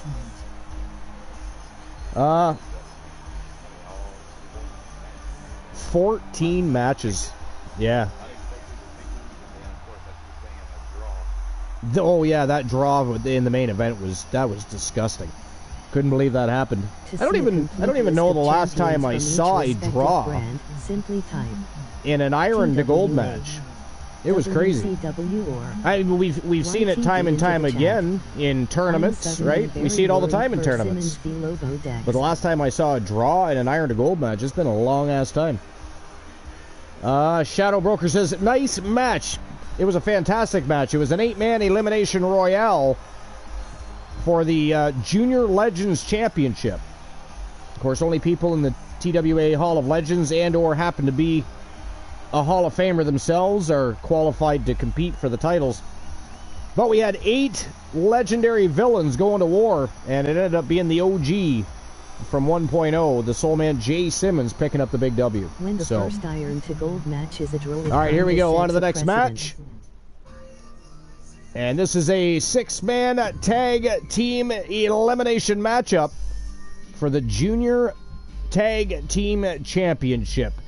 And look at this. We got Amber Extreme and Akira Blade teaming up. Riding high again as the Toxic Outlaws. And they are set to take on Damage Control, Io Sky and Dakota Kai. And the former World Tag Team Champions, Ashley Sky and Stephanie Wolf. They are Skywolf, and they're looking for vengeance. They lost their World Tag Team titles last night. They're looking for the fast track back to those titles. They want to win those Junior Tag titles. They got to go through Damage Control and the Toxic Outlaws to do so. But, Jack, I know that Akira Blade is from the Blade family, but what do you think of this matchup? You think Skywolf completes their agenda tonight? Maybe Damage Control upsets them both, or do you think that Amber Extreme and Akira Blade whoops some ass? And the rate that the Outlaws have been going, me and Joey both see that there's something that's not clicking right now between Akira and Amber. So I would definitely say Skywolf. You think Skywolf takes it? Yeah. Froggy says, when the first iron to gold match is a draw, it kind of sets a precedent. Yeah, I suppose. I'm suddenly very worried for Simmons versus Lobodex. Did somebody redeem Jay Simmons versus Lobodex? The new jackpot number. I can't remember all the redemptions now. Redemption of your choices. 202 the number to win. I cannot remember the redemptions, but did somebody redeem that? I mean, that'd be a hell of a match. Jay Simmons versus Lobodexter. Wow. Speaking of Lobodexter, there's another fantastic match from TWA Revolution. The Wolfpack Horsemen defending their YTD Academy Tag Team Championships and retained. What a match that was. That was crazy. Froggy says, yeah, it's Jay versus Dex. If Jay wins, Phenomenal Soul gets another shot at the tag titles. That's right. Well, you know what? Depending on time, maybe we have a go-home happy match, and maybe that go-home happy match is the Soul Man Jay Simmons versus Lobodexter. The winner, well, not the winner, because Dex holds the tag titles. Yes. But if Jay Simmons is victorious, then Phenomenal Soul gets another crack at the titles. Froggy says, hell yes. All right, well, before we get there, though, here we go. Junior Tag Team Championships on the line. Triple Threat Tag Team Tornado Elimination Style matchup. It is showtime and go time. Let's go. Showtime and go time. Toxic Outlaws, Damage Control, and Skywolf. Take my money. It's going to be a great Dex match. has yet to beat Jay ever. This is going to be the litmus test for Dex has yet to beat Jay ever. Is that a fact? You can never discount the backup. I actually didn't know that. Control on the ground every time he this is going to be the litmus test for whether his new training has been paying off. Target the invasion. Turn the Archerverse into Glen Aliens. How fucking dare you? Don't you be hijacking my peeps. That's not, they're not my peeps, they're our peeps. I can't even continue on with saying it. Something like I can't even continue the sentence. I used to hate it when everybody would call it my show. You know, my broadcast, my Discord. It is ours. It belongs to the people. I am simply the voice of the Archerverse TV. You guys are the bloodline, the fam jam. You guys have ownership, keys to the kingdom. Actually, very specific people have keys to the kingdom, Sir Jack being one of them. But it is still your show, your Discord, your YouTube channel, your Twitch channel. It does not belong to me, it belongs to you guys. The Glen Aliens do not come in peace, and the Glen Aliens are not friends. Bold, vicious, disgusting, ghastly, gruesome lies. And representing Damage Control How from dare Auckland, you. New Zealand. But that's pretty interesting that Glenola is targeting himself. You see what he did there, Jack? Has taken her game to the next level since joining Damage Control. Smart tactics, nepotism. At its greatest. Froggy says something like 3-0 in Jay's favor. Really, eh? That's interesting. I did not know that. That's in singles competition, I assume, because Lobodex, or whoever he was at the time, has beaten Simmons before in tag team competition, faction wars. But I didn't know that he was 3-0 over Dex in singles competition. That's very interesting. Thanks for the fact. Yeah, singles for sure, yeah. Alright, well, unless anybody else has anything interesting regarding pro wrestling news and rumors that you'd like to discuss, I think we could move on to a list. This is future Dexter problems.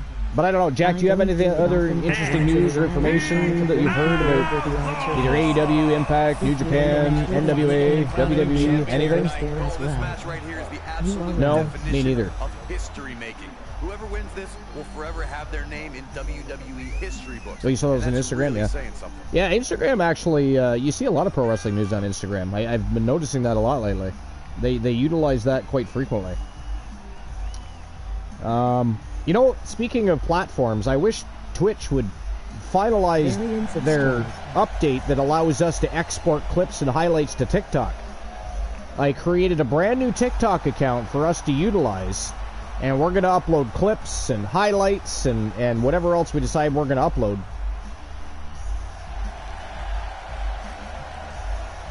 But as of right now, and of course they were targeting the end of August for that to happen, and it did not. They lied to us.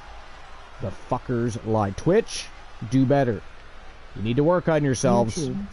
How dare you? On YouTube URL. But anyways, TAV on YouTube. You bet your ass we're on YouTube, Stream Elements. How dare you? They already know that. Why is Stream Elements always telling us shit we know? We should fire Stream Elements. The fuck is a TikTok? Some sort of clock sex thing? That's exactly what it is. It's a sexual instrument used for voyeurism.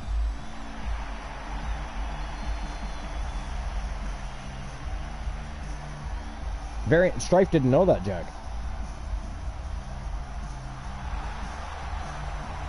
Apparently also did not know what a TikTok is. Ew, he says. The bell rings on this elimination. Indeed. Yeah, that's what I said. It absolutely is. It's a sexual device used for voyeurism. Perfect opportunity for a tag team to make a name for themselves by outlasting not one, but two. Yeah, absolutely. Oh, man. All right, anyways, yeah, so we're just going to be done with the dirt sheets for the night. There's really nothing else anybody wants to know about, so... But again, our list tonight is from thesportster.com. It was published by Mark Callow, and it was published September 8th of 2023, so it's a new list, or a newer list. It's obviously the end of September, but the 10 most recent WWE champions ranked worst to best. I thought we could have some fun with this one, just because simply it's ranked, and I'm interested to see who they put on there and what their opinionated ranking list is like. So anyways, the most recent WWE champions include some of the most electrifying superstars in wrestling history, but a few didn't leave their desired mark. One of the most important accolades in wrestling is the WWE Championship.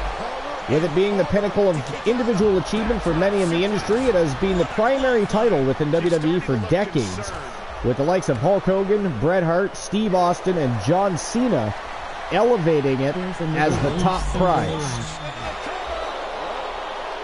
The belt's legacy has taken a knock at times, with certain champions not exactly living up to its expected level. However, the title has been on quite a good run as of late, with the recent champions being mostly good influences on the heralded WWE Championship.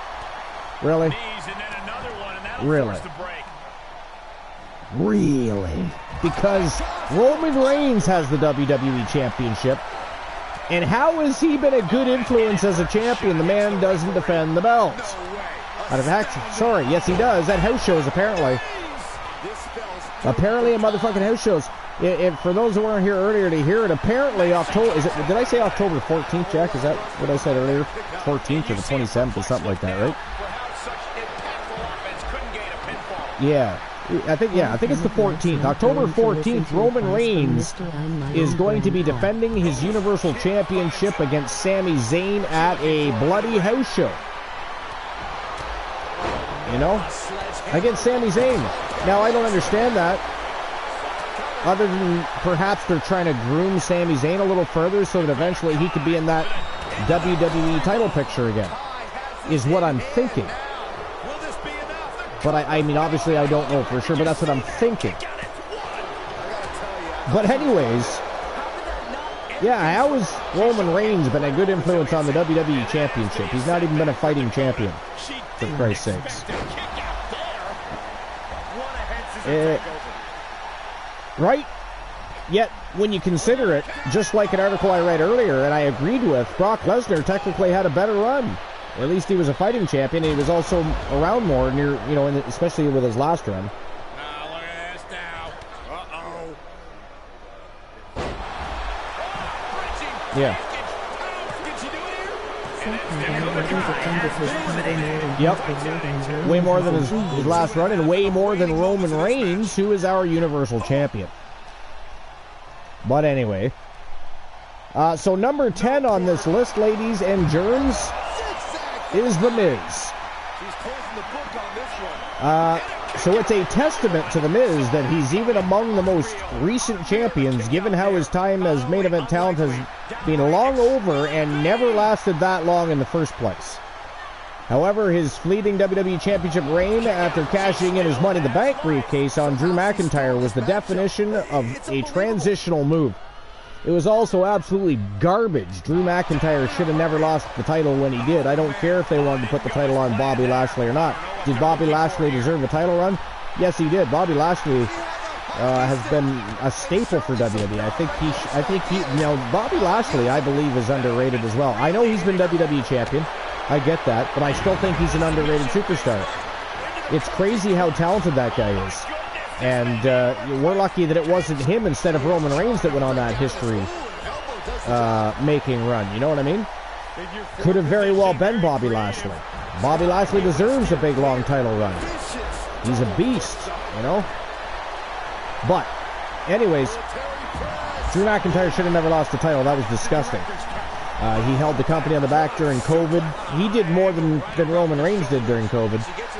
But anyway, we also know that Roman Reigns is part of wrestling royalty family, right? So there's that. But anyways, Miz only held on to the belt for just over a week before being squashed by Bobby Lashley early in 2021, putting an end to his second WWE title reign, almost a decade after his previous one. Whilst it's nice in some respects that the Ultimate Company man was trusted with an accolade one more time, it probably did not need to happen, and it was a waste of that year's Money in the Bank stipulation. 1,000% agree. 1,000% agree. So actually, number 10, I have no problem with here, Jack. What do you think? The Miz being number 10 on the list of a ranked list. Yeah. Able to reverse that one. She's able to get out of the way. Hooked up. Ah, shin breaker. Yes, thank you. Thank you, because I hate the Money in the Bank pay-per-view. It always... I mean, when was the last good Money in the Bank pay-per-view you've seen? And to be fair, guys, I'm not asking you when was the last... To be fair, I'm not asking you guys when the last good matches in Money in the Bank that you've seen. I'm saying, when did you see a good Money in the Bank pay-per-view? Where the whole show was entertaining. Usually the Money in the Bank is the pinnacle of the show and the most entertaining part of it.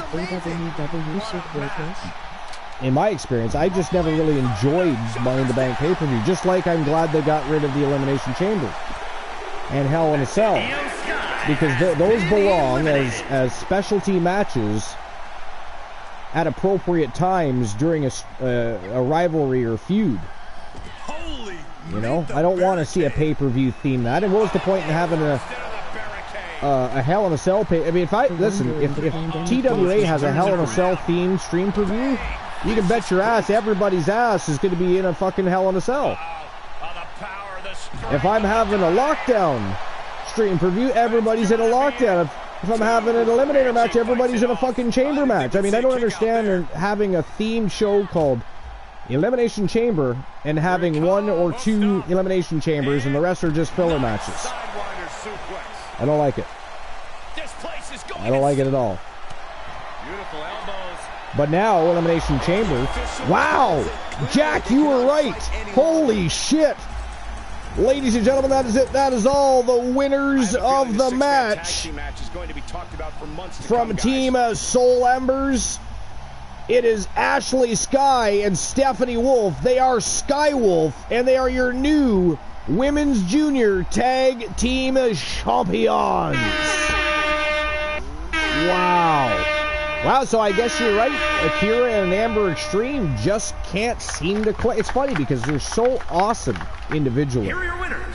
You know, you put them in singles competition and they will rock your world. They will put on a masterclass, a spectacle, but you put them together and for some reason, they just don't click. However, these two click. They've been clicking since they formed a union. They've been Junior Tag Team Champions twice, World Tag Team Champions once. What a run so far for Skywolf. And I know they just lost their World Tag Team titles, but let's face it. I mean, look who won the titles. Look who won the World Tag Team titles last night. You know what I mean? The Outlaws are formidable. The Outlaws, Toxic Outlaws, not looking so good. Gigi Dolan, you know, looking okay. She's been the only one from the Toxic Outlaws that have been impressive, to be fair. I'm not even kidding. I mean, you know, I didn't name Gigi's partner, but that's because not even to worry about. Gigi Dolan, the dominant member of Toxic Attraction right now as far as faction goes. But yeah, it's funny because you put Akira Blade. Akira Blade was just the Junior World Champion. Cashed in and lost, I understand that. She was still Junior World Champion. She's been champion before. Amber Extreme, multiple-time champion, tag team champion. Yet together, they do nothing. Strange. Well, they didn't do nothing. They do have victories under the belts, but they've got, I think, more losses now than victories. And how do you?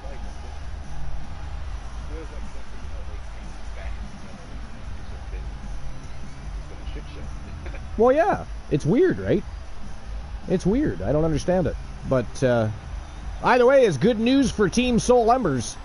Not only is the Samoan Coalition your new World Tag Team Champions after TWA Revolution last night, now Skywolf right back in the title picture, just like that. They are your new Junior Tag Team Champions. That is fucking awesome. But, so again, congratulations to Soul Embers. And, of course, Girly Girl, Stephanie Wolf and Ashley Sky, Junior Tag Team Champs once again. So, very cool. All right, so let's move on to the next match of the night. And check this out. This is for the vacant Junior Grand Prix Championship. Of course, The Rock cashed in, was not successful cashing in his Junior Grand Prix Championship. So that title is now vacant, and look at the villains we got in this matchup. We got Austin Theory. Austin Theory keeps finding himself in matches. I don't know how he does it. How many times do people have to beat down Austin Theory? He comes right back. He's in your face. Man. So we got Austin Theory. We got Cletus, Mr. Pink, and of course, Johnny fucking Rainbow, one of my favorite superstars in TWA. And so if you ask me right away, I love Mr. Pink, Cletus, and, well, I don't love Austin Theory. He's annoying. He keeps coming back. Again, Jack, how many times do we have to have that man beat down? Why does he keep... What does that man want? You know what I mean? He's like the Miz. He just keeps coming back for more. But, anyways, I love them all. But Johnny Rainbow is one of my favorites. And so I'm immediately calling Johnny fucking Rainbow to win this match. That said, y'all... I was going to say, that said, y'all should pick somebody else. Because I probably just cursed poor Johnny Rainbow. Hopefully Infinite Odie's not lurking at work right now. Thinking, Archer, shut your fucking mouth. But, yeah, no, I love Johnny Rainbow. I think he's an intriguing and interesting character. He's a great superstar. He's now a multiple-time champion. So, big Johnny Rainbow fan. Mr. Pink is awesome. Stripe says, love 3/4 of this match. Jealous of Mr. Pink's beard. I wonder if Joe Link is jealous of the pink beard. Right? We all know Joe Link has a fabulous beard. He has a very sexy beard. But I wonder, Mr. Pink Gaming rivals that beard. And the fact that it's pink, you know, it's colorful. Joe Link does not have a colorful beard. It is just plain old boring Joe Link beard. A beautiful, boring old Joe Link beard, but it is not colorful. There could be some jealousy there, I think. Strife happens to be jealous of the pink beard, so I'm only assuming that perhaps maybe Joe Link would too. I don't know. What do you think, Jack? I think Joe should actually, dye his beard pink. You think Joe should dye his beard pink? Who pulls it off better, Joe Link or Mr. Pink? By the way, Glenola, if you're done eating, how dare you get back on the broadcast booth with Jack and myself, or you're going to get the treatment that Jack used to get. That's what you're going to get. I actually forget what he was having for dinner. We're going to have to ask him again. But I know right now he is probably indulging in dessert. And I want to know what he's having. Inquiring minds must know. Anyways, here we go. Junior Grand Prix Championship on the line. It is a fatal four-way matchup. Falls count anywhere. And I believe it is an elimination match as well. Let me check. It is an elimination matchup. So it's a falls count anywhere elimination style matchup between Austin Theory, Cletus, Mr. Pink, and Johnny fucking Rainbow. Let's go. Jack is taking Mr. Pink. I am taking Johnny Rainbow. And we are now moving on with the list.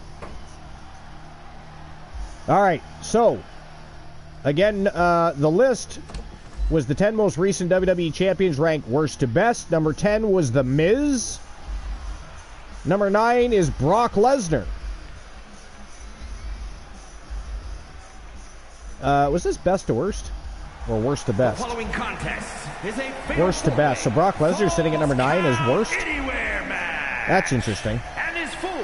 Alright, so Lesnar has actually been WWE Champion 3 times in the space of the last 10 people to hold the belt, with none of the reigns being especially meaningful. He has actually been used as a bigger name transitional champion, if anything, dropping the belt twice at WrestleMania to Drew McIntyre and Roman Reigns. What will probably be remembered more about his recent reign is the people he took the title from, which included the New Day pairing of Kofi Kingston and Big E. Much to the dismay of the fans, it always feels like a safe decision when WWE decides to go back to Brock instead of investing in a new wrestler as champion. And guys, you have to respect how much pride he has in what he does. I mean, I can't disagree with that, but I don't agree that Brock is the worst, one of the worst recent champions. So you consider, well, I guess it depends on your perspective, but you consider the worst the guy that goes in there and does the job he needs to put people over? I mean, he put over Drew and Roman Reigns. And yeah, we might be tired of Roman Reigns. Or some of us. I mean, I'm not personally. I think Roman Reigns is doing an amazing... I think he should be defending that title more often. He should be making more appearances on live television. Don't get me wrong. I do agree with that. But Roman Reigns is phenomenal. I mean, he went from a guy that I said had next to no talent in comparison to Seth Rollins. I always thought he was more talented than Dean Ambrose. Again, I'm not a John Moxley lover. Not a Dean Ambrose lover. I don't know why people like him so much. I think he's boring. He does the same shit no matter where he goes with a different name. Roman Reigns dared to be different. He changed his entire persona and gimmick and became one of the best heels of all time. The tribal chief, the head of the table. He's on a historic run as WWE champion. We should be celebrating that just a little bit while we're picking it apart. No, because he deserves the accolade. But again, he should be defending more. He should be making more appearances. Defending the title on a house show, lame-o. Absolutely lame-o. However, I do like his opponent. And again, I'm hoping, and as Jack mentioned earlier, they've done it many times in the past where they paired people up at a house show just to get their chemistry a little better for when they decide to have a big match. So maybe this is all about getting Sami Zayn in better ring shape for a high-profile matchup. Maybe. Roman changed because no one liked his previous Oh, wifey's texted me. He had to Just gonna text her back real quick. And he absolutely nailed it. She's so thoughtful. I love when she sends me little texts. She's like, sorry, I'm just reading. This young man is as cocky as the Anyway, she likes to randomly send me texts sometimes and just says really nice things. Oh, she's watching. She says she's watching. So she is actually lurking right now. I wasn't sure if she still was or not. But, hi, honey. The youngest Money in the Bank love you. And also the youngest superstar to fail. My sexy little mama. His Money in the Bank contract. How's work going? Shut up, Saxton. Money in the Bank was an anchor, an albatross. Glenola with the ban the broadcast. Congratulations. Oh, there it is. She didn't say it earlier. I knew it was going to come out at some point. High penis face. Another Archer. My lovely wife. Oh, good God Almighty. I mean, I just get done saying you always say the most pleasant of things, and you come in and call me penis face. Lovely. Archer with another heart in the no end. Redeem joke time. All right. Give me a second. How dare you? I'm in the middle of a list. Jack, we should ban him. We should ban him. He's interrupting our list. By the way, next on the list, number 8 is Big E, so we'll get to that in just a second. But I now have a joke time, so give me a sec. All right, let's see here. All right, so what does the Loch Ness Monster eat? What does the Loch Ness Monster eat? Jack, what do you think the Loch Ness Monster eats? I mean, if you had to guess. And guys, why do you think he's looked so desperate in the ring as of late? Well, it's probably did you say locks? Oh my God. Well, you know, that's not a terrible answer. But no, that is not the answer. They do not eat locks. Or the Loch Ness Monster does not eat locks. Glenola says anything it wants. Stripe says, yeah, but it's with love. I mean, that's true. She's a very loving human being. But no, anything it wants, not the answer. And locks, definitely not the answer. Anybody else want to take a crack? What does the Loch Ness Monster eat? I love a 2 out of 3 falls match because time's not an issue, but performance is. Get 2 falls early in the match, you can head home before you even break a sweat. It's all about getting it done. Let's hope this one lasts longer than that, Corey. I don't want to get dressed up for nothing, and these WWE nobody wants to take a guess? A battle for the ages. I think that's what we're going to get before it's all Haggis? said and done. That's not the answer either. Nasty knee lift. That is not the answer either.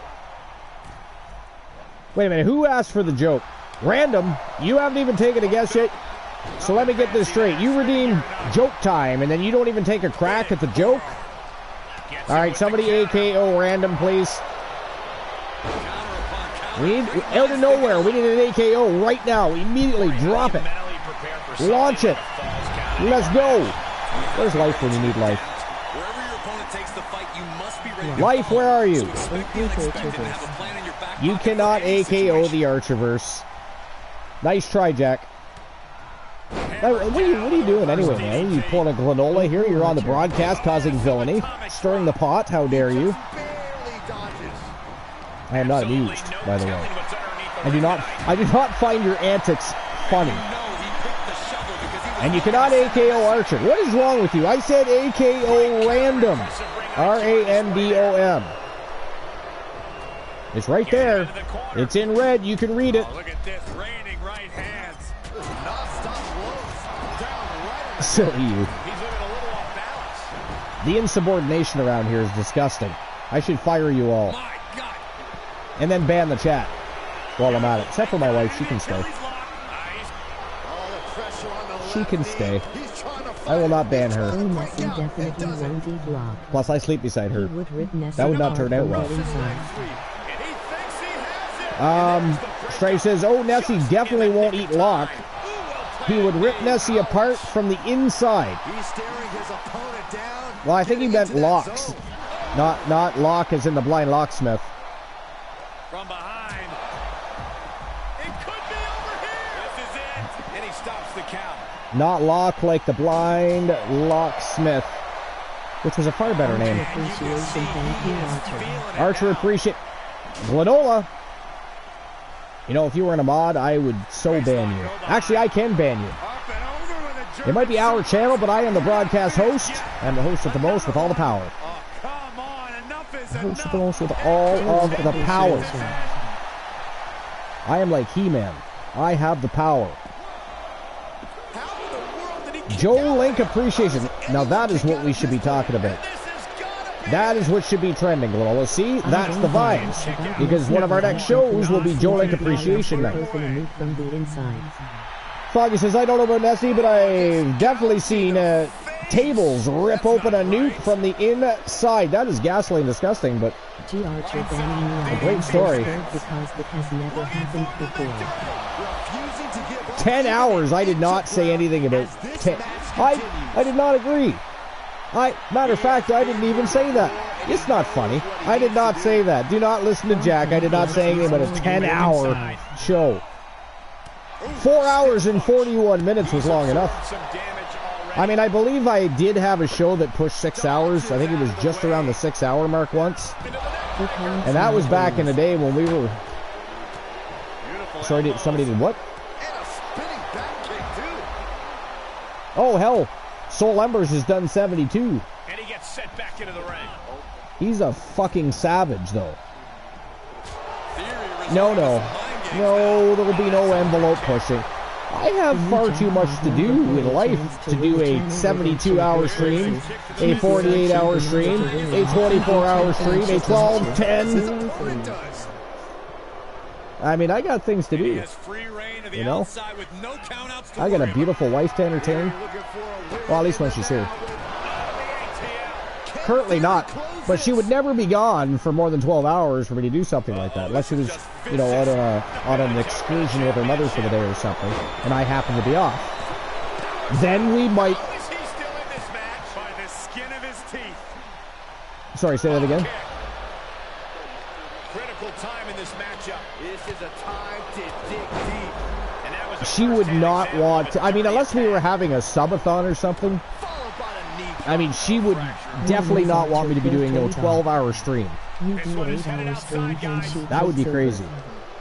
over. You and Mrs. Archer could trade off. You do an 8-hour stream, then she takes over. Y'all want Mrs. Archer to run a show? He's starting to struggle here. But you have to admit, at this point in a Falls Count Anywhere match, I mean, there's no way you didn't expect things to be going much Oh yeah. Well-placed punch. Legs caught. Yeah, y'all talk about Archer nepotism. Wait and see Mrs. Archer runs her own show. Melissa Archer holds all the titles, even the tag titles. She doesn't even have a partner. Stripe says, hell yeah. And he's taking this to the outside now. Brought back For into the 8 ring hour from the Nino floor Kuni now. stream. Oh, he knew what was coming. Heads out and he has all the time. Due to Archer. It is not Archer's fault. 48-hour Nino Kuni stream. I do have to start playing that game again. I'm still butthurt because after all my progress, one of my children deleted my data. I was pissed. That's a beautiful game. Have you ever played Nino Kuni? It's a JRPG game. I'm sure you've probably heard of it at least. No? It's a really cool game. I mean, the story, brilliant. Beautiful artwork. Just everything about the game I enjoy.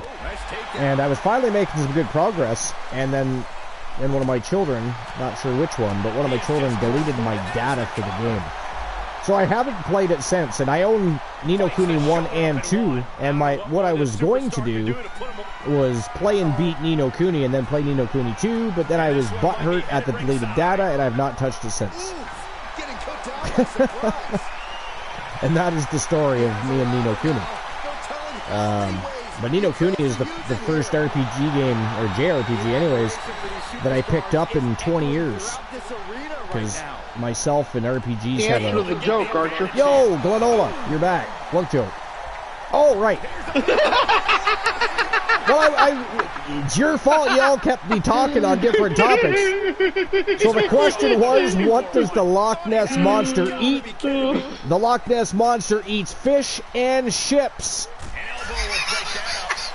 Fish and ships. Oh, come on, that was fantastic. That was an award-winning joke. How dare you? But there you go, random, Mr. I didn't participate in the joke. Well, you can't say Lox, that was already used. How dare you? You're just copying Jack. Jackie's trying to imitate you. I had to pick my moment to come back in. You had to pick your moment? Yeah, you know, when I could maybe scare the shit out of you. Well, it didn't work because we were in the middle of talking. No. I mean, you have to wait for a moment where we're, you know, so focused on the match going on that we actually have a second or two of silence. Like that ever happens. Oh! There it is! Ladies and gentlemen, that is it. That is all. The winner of the match and new Junior Grand Prix champion from Team Infinite Oni, Johnny fucking Rainbow, is your new Junior Grand Prix champion. Congratulations to Oni. Do I believe is that work still?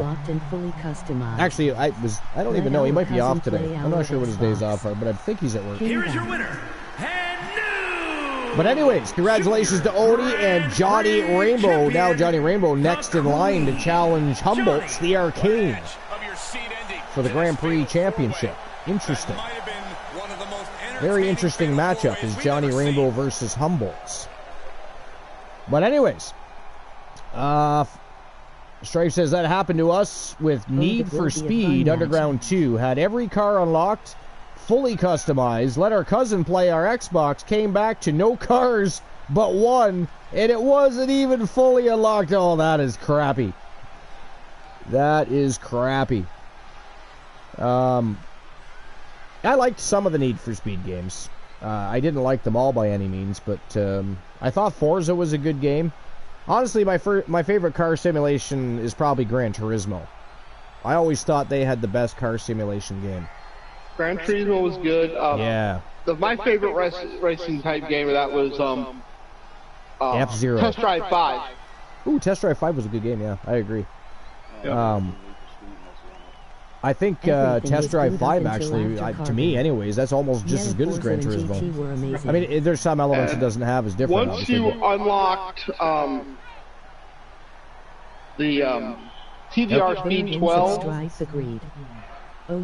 it was hard to get beat. Yeah. Strife says everything was good up until Carbon. Yeah, Forza and GT were amazing, yeah. I didn't like the first Forza, but I liked the second one. I liked the second one. I think there's more than 2 now anyways, isn't there? There's more than 2 Forzas now, isn't there, Jack? Jack says Midnight Club. You don't keep up with it? It's a good game. You should try it out if you haven't played it. I really quite enjoyed it. Midnight Club was too arcade for us, but it was alright. I enjoyed the Juiced games too, where you can actually build your own car. Did you ever play Juiced or Juiced 2? No, they're actually pretty good games. Again, my favorite will always be Gran Turismo, but especially when it comes to the car detail, they were always spot on. Just great game. Great games, for that matter. Alright, so again, congratulations to Johnny fucking Rainbow. Let's move on to the next match of the evening. And here we go. It's an eliminator matchup. 6 Vixen villains going to war inside the chamber for the TWA Junior Women's Championship. We got the Viking Rose Brewer from Team Distinct Cone. Roxanne Riley from Team Life is Great. I always forget who Lila Frost's management team is. I don't know why. She's fairly new. She's taken the women's division by storm, and I, for the life of me, can't ever remember who Lila Frost belongs to. Simply type. Floss? Yeah, Floss. Lila Floss? WCW. She's wearing G-string underwear. It looks like Floss. It caught my attention. It said Floss instead of Frost. But who is the management team behind Frost? I don't remember. I can't remember either. Jack, where were you on that one? Anybody remember who Frost belongs to? I mean, she is a phenom in the women's division.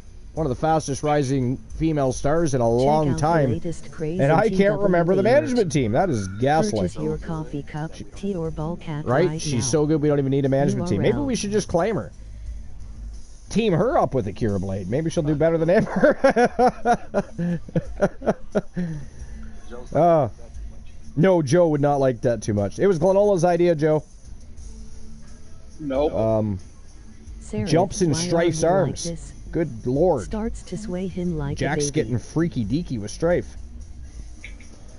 Why are you like this? That's a good question. Tell us why you're like that.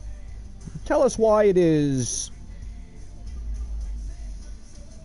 Tell us why you are the way you are. Let's go with that. Alright, here we go. Elimination time. Inside of the chamber, it is an eliminator matchup. Rose Brewer, Roxanne Riley, Lila Frost, Ronda freaking Rousey, Charlotte Flair, and Rhea Ripley. Let's fucking go. Take my money. You're going for Roxanne Riley? You know what? You know what? I'm gonna go out. I'm gonna go way out on a limb here. I'm gonna go with Rhea Ripley.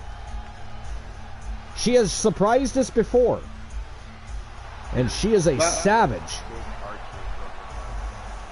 What?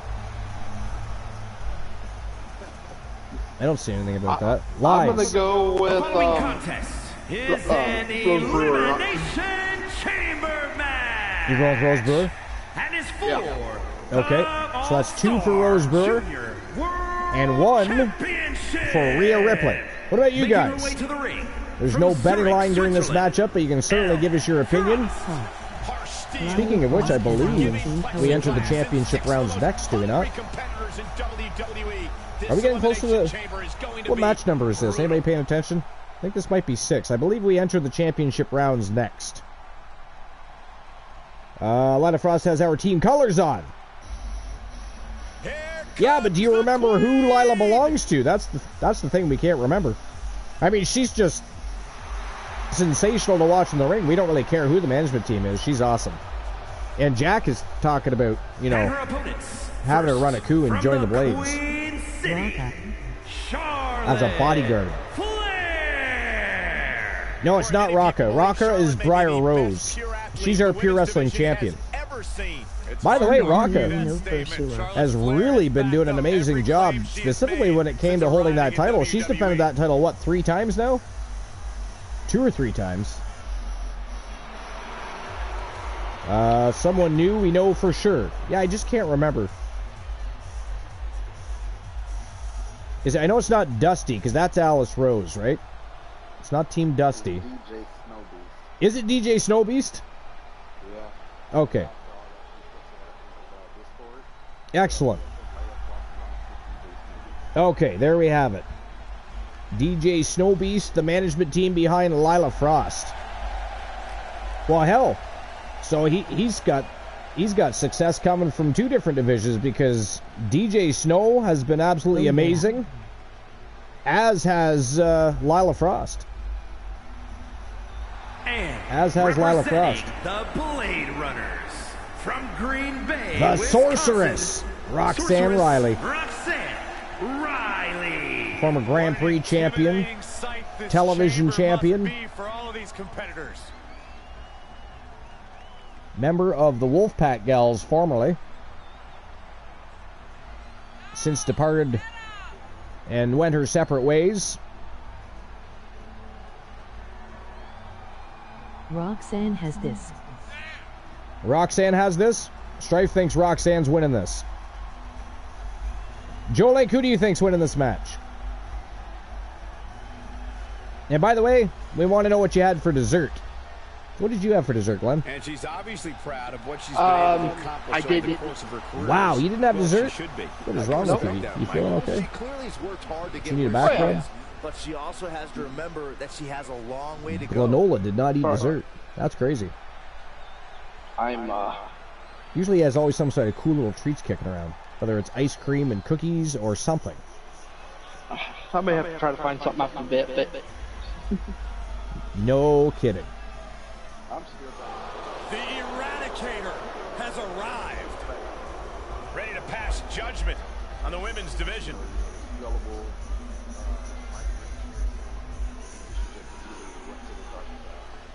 I know, right? And Probably had something to do with the Wolfpack. The Judgment Day. I mean, it's got to be From crazy Adelaide, over there. Australia, Rhea. You blame wife. Ripley. Rhea's had plenty of accolades. She's held the NXT UK and the NXT Women's Championship. Such an impressive resume for Rhea Ripley, but man, is she intimidating. Yeah, it's no easy task to face down Rhea Ripley. Always ready to eradicate any obstacle in her way. Make a change. All right, well, I should probably get back to that list. We're sitting at number 8 still, so, and we only have about 3, I believe we only have 3 matches left, so. By the way, Brock Lesnar that low on the list, total bullshit. Oh, I know. There's no way he should be sitting at 9th in the worst category as far as So champions who was go. number 10? Well, 10 makes sense to me, The Miz. That, I agree with that. Okay. And their validation for that was spot on. But the Brock Lesnar thing was stupid. Sorry, but Brock Lesnar put over 2 of WWE's biggest superstars. He gave them a rub. He gave them a nod, which means Brock approves of both McIntyre and Reigns. You know, he did a job, which we would expect him to do, and I don't think we should knock him for that. Yeah, okay, he was a transitional champion, where in the past he wouldn't have been, but I think it's cool that Brock's even doing that shit. What lies at the bottom? You know, of after the all he's ocean accomplished, he sugar? could demand so much and doesn't. Rat. So, there's that, right? Anyways, number 8 on this list is Big E.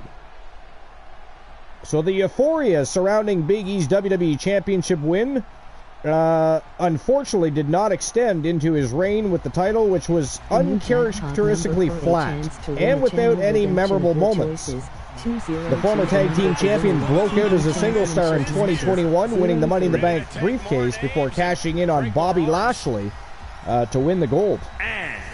It's a shame that WWE dropped the ball on his run as champion before he was made to give up the title to Brock Lesnar ahead of the Beast clash with Roman Reigns at WrestleMania. Nonetheless, Big E can always call himself a former WWE champion among the many other accolades he achieved in wrestling.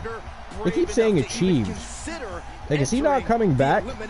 A lot of articles I've read recently keeps, you know, I'm not saying they're implying anything, but I'm starting to see more past tense used when in reference to Big E. I'm starting to wonder if the dude's coming back at all. You know, not everybody can come back from a severe neck injury, right? Some people have. No, unfortunately not.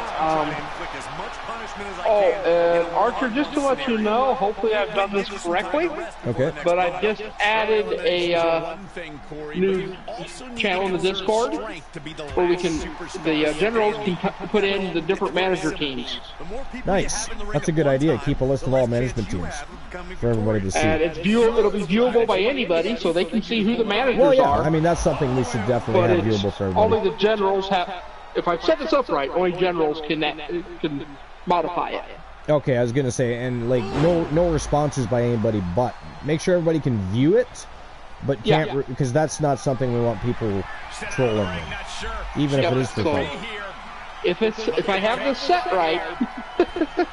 Perfect. Thank you. Appreciate that. So we have a new channel on Discord for our streamer teams that have factions and superstars. If he comes back, it will only be for us commentary or managing New Day.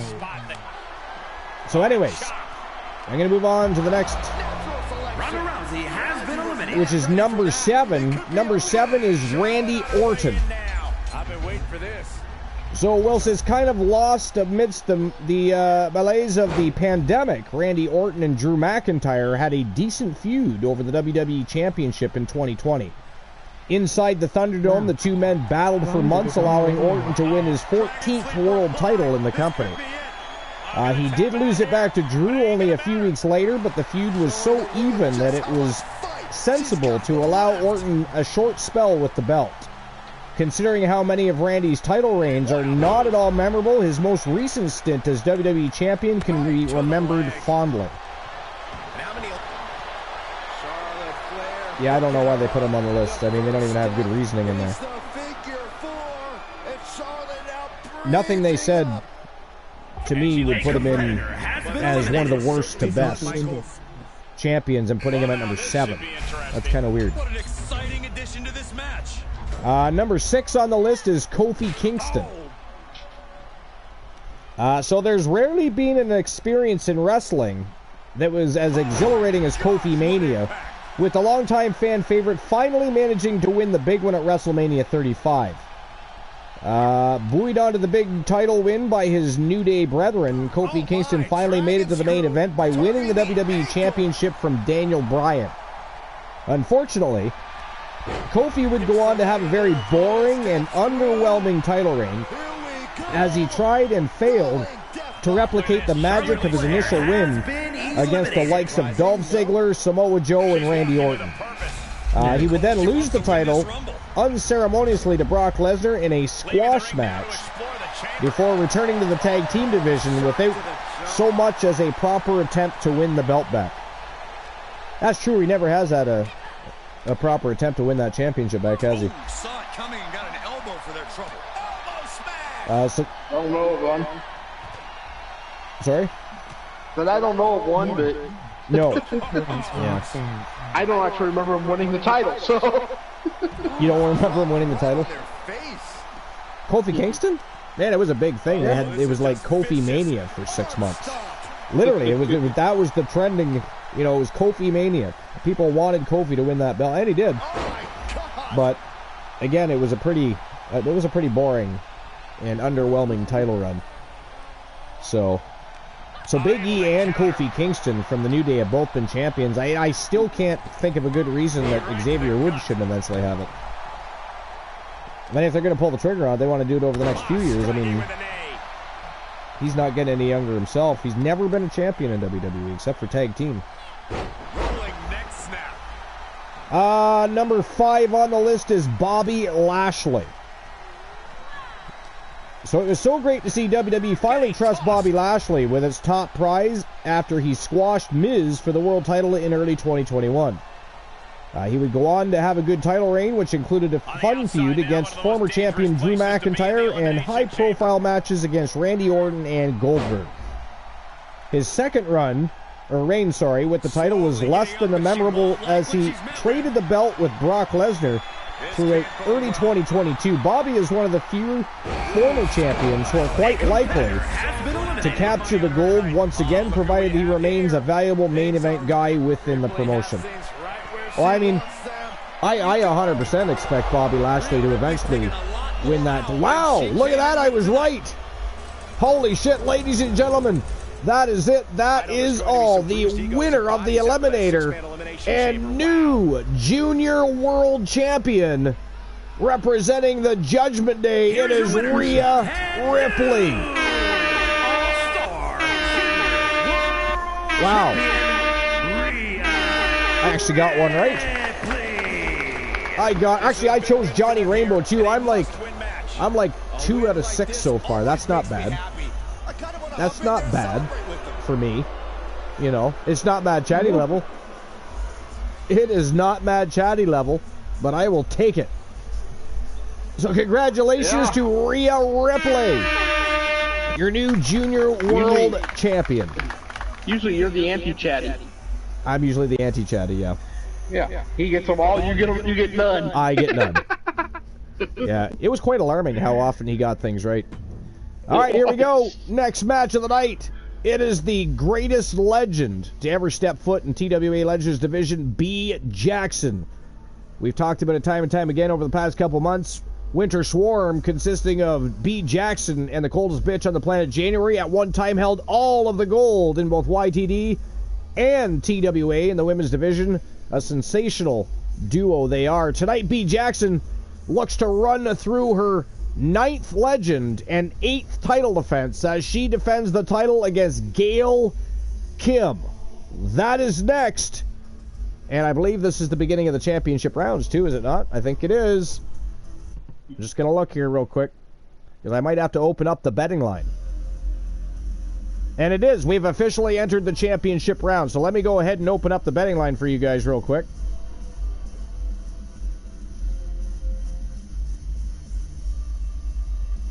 All right, so who walks out Legends champion?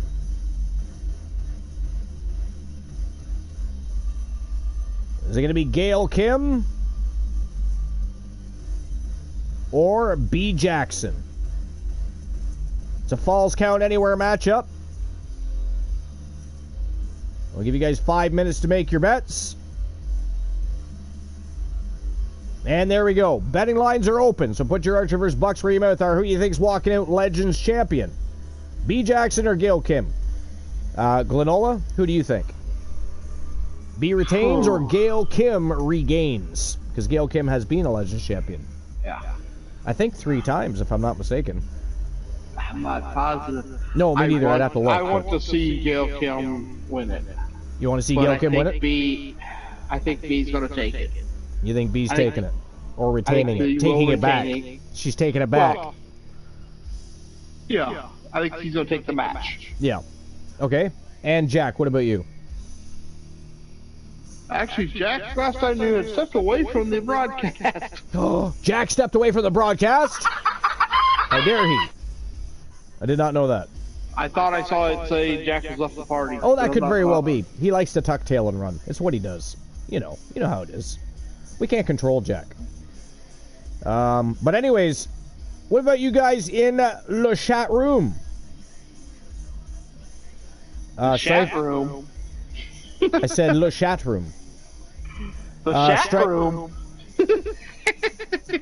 Stripe said no, if Big E comes back, it will only be for off-screen commentary or managing New Day. Well, I wondered, because, I mean, he's been gone a really long time. I wondered how bad that... now, did he have neck fusion surgery? Is that what happened? Or what... Does anybody remember what surgery he had? I feel like it was probably fusion surgery. That I don't know. Yeah, no, neither do I. But I feel like it was, and I know it was a pretty bad break. A lot of people are expecting Big E to come back and wrestle, but I don't know. Yeah, again, a lot of the stuff you read. Right. You think that's right? Okay. Yeah, I kind of thought it was. As much as I'd like to see Big E back, I don't want him to be, because I mean that's a ghastly injury, and again, not everybody can make a bounce back from that. Some have, but at what price? We don't know. And would they tell us while they're still wrestling? That I don't know either. So, But yeah, I'd like to see Big E back. But now, I mean, I think Big E would make a great manager. I think that's exactly what should happen. He could manage Kofi and Xavier. Or maybe he finds a new tag team to manage. You know who needs a manager? The Creed brothers. The Creed brothers could be doing so much better than they are. They're actually very talented superstars. I think they need a manager.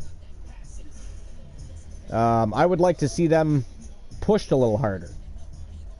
You know, they could very well be the next Alpha Academy type of thing. Except for their, you know, I think they would do better because they're both better than Otis. Chad Gable and Otis always fucked with me. I just didn't like the duo. A lot of people did. I just not one of those people. All right, here we go, ladies and gentlemen. First match of the championship rounds for the Women's Legends Championship. Gail Kim versus B. Jackson. Let's go. All right, so I am going to get back to the list, but I do have to use the facilities quickly, so I will be right back. The following contest is a Falls Count Anywhere match. All right, now that Archer's gone. Championship. No.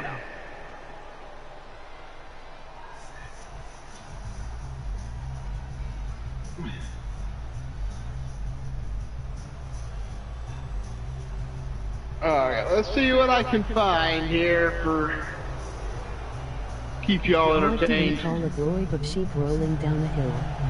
A landslide.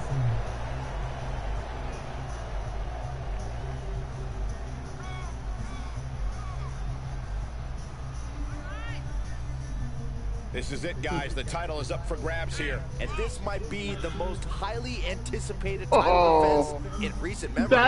That's actually pretty good, Stripe. I like that. Are where this woman thrives. And competing for that title is about as big as it gets. There is a guy going around dipping his testicles in glitter. It's pretty nuts.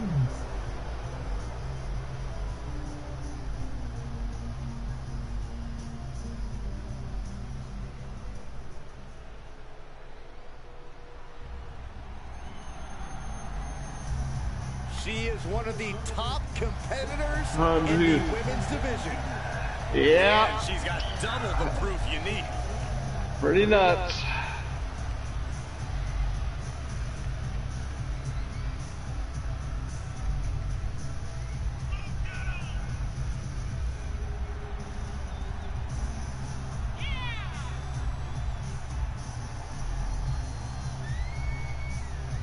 Winning a women's title in WWE already means you're at the top of the industry. So what does teacher asked her class, what do you want to be when you grow up? Johnny thinks her second goes, I want to be a billionaire, going to the most expensive club, taking the best bitch with me, give her a Ferrari worth over $1 million, an apartment in Hawaii, a mansion in Paris, a jet to travel through Europe, an infinite Visa card, and to make love to her 3 times a day.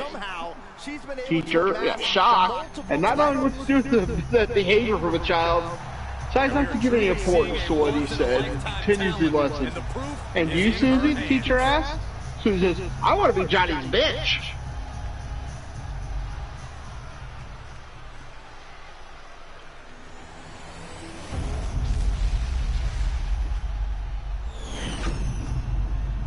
Wow. Introducing the challenger from Toronto, Ontario, Canada, Gal Kid. And her opponent from London, England, she is the All-Star Champion, the Queen Bee. The new jackpot number for a chance to win a channel redemption of your choices. 202 the number to win a YTV championship matches. 03. Why was 6 scared of 7? Because 7 was a registered 6 offender.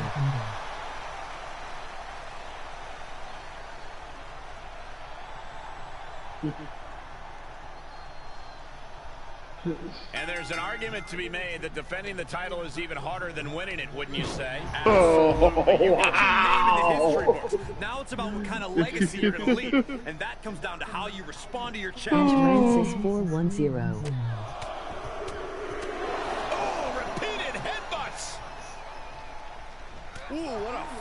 club. Actually, random, we already have a target for today. Focusing to reverse that. Invasion has already been tagged. And there's the Uranagi. Landed them. So what I'll do, I'll refund you. Have a limit of one. Arm control applied and Working on the arm, armbringer. Oh, and a kick. That was nasty. oh, look at this. What a headbutt. Refund.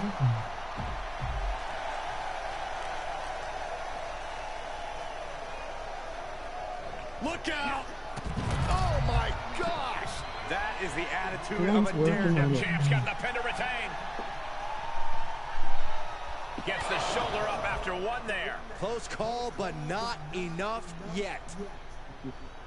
Tie. Corey, we both know that Falls Count No Anywhere problem. matches can be absolutely unpredictable. But if you had to wager, what do you think will be the deciding factor here? I would say emotion, Cole. The competitor's anger can be their own worst enemy. A stranger sitting next to Johnny on the plane, and stranger turned to ask Johnny, and says, let's talk. I heard fights should go quicker if you strike up a conversation with a fellow passenger. Johnny just opened up his book, but he closed it slowly and said, what would you like to discuss? Oh, I don't know. How about nuclear power? Okay, said Johnny. That could be an interesting topic, but let me ask you a question first. A horse, a cow, and a deer all eat grass. The same stuff. Yet a deer excretes little pellets, while a cow turns out a flat patty, and a horse produces clumps of dried grass. Why do you suppose that is? Jeez, said the stranger, I have no idea. Well then, said Johnny, how is it you feel qualified to discuss nuclear power when you don't know shit? Kiss your dreams goodnight. And look at the disbelief on the face of the champion. They both know what's at stake. Neither competitor is going to lose easy here. The best shot was thrown, but it couldn't put this match away. The Florida Keys. 2. The champion retains. I have returned. Welcome back. That was very good timing. Holy hell, I didn't think it was gone that long either. That was a very quick title defense by B. Jackson. It was pretty quick. It was pretty quick. Okay, I was going to say, I wasn't gone that long. But, ladies and gentlemen, that is it. That is all. The winner of the match and defeating her 9th straight legend and securing her 8th straight Legends Championship title defense. From Team Honeybee Wrestling, representing Winter Swarm, it is B. Jackson.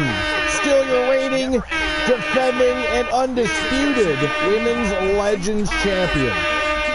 Congratulations to B. Jackson. Wow. 8 straight fucking title defenses in the women's division for B. Jackson. Congratulations to B. Jackson. That is awesome. So far, the greatest legends in the history of TWA are Alan Severn, B. Jackson, and Elijah Archer. Of course, we know Alan Severn infamously went through 12 straight legends, 11 title defenses. Archer just barely beat that not long ago on his record-setting run, and of course, B. Jackson is catching them both as we speak. B. Jackson is now.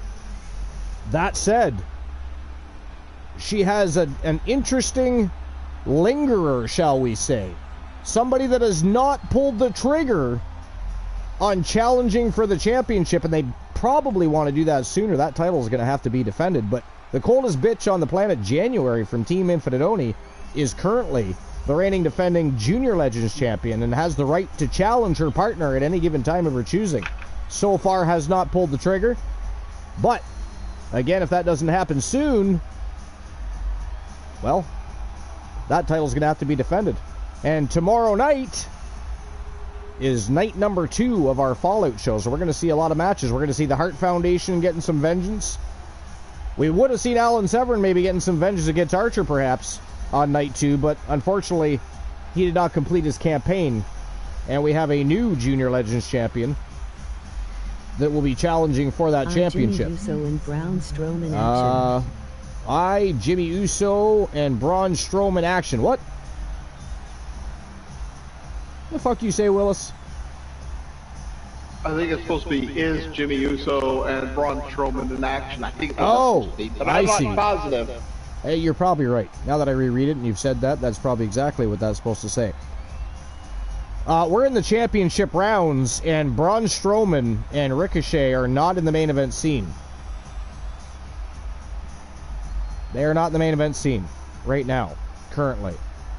Doesn't mean they won't be eventually. They're a hell of a team. Jimmy and Braun Strowman action figures. You've got Jimmy and Braun action figures. They can be in a dark match if you like. Well, that's fun. Okay. Do you play with them in the tubby? Do they wrestle in the water? Do you shoot them with BB guns? Yes. What do you do with those action figures? No. Yes, he said. I play with them in the tubby, but I do not shoot them. No. Come on, I don't shoot them. No. That's pretty cool, though. Where did you get your action figures? You know, the Usos would be good action figures to collect and never open, to be honest. They're going to go down as one of the greatest teams of all time, for sure. The Occult Braun Strowman YTD Academy Dark Match. The Occult versus Jimmy Uso. Oh, wait a minute. Braun Strowman versus Jimmy Uso. I got Roman Reigns. Gotcha. I got Roman Reigns. You got Roman Reigns for what? You have a Roman Reigns action figure? Or you got him winning the next match? Because he's not in the next match. Just so you know. Alright, so I'll issue the payout for that match if there is one. Give me a second.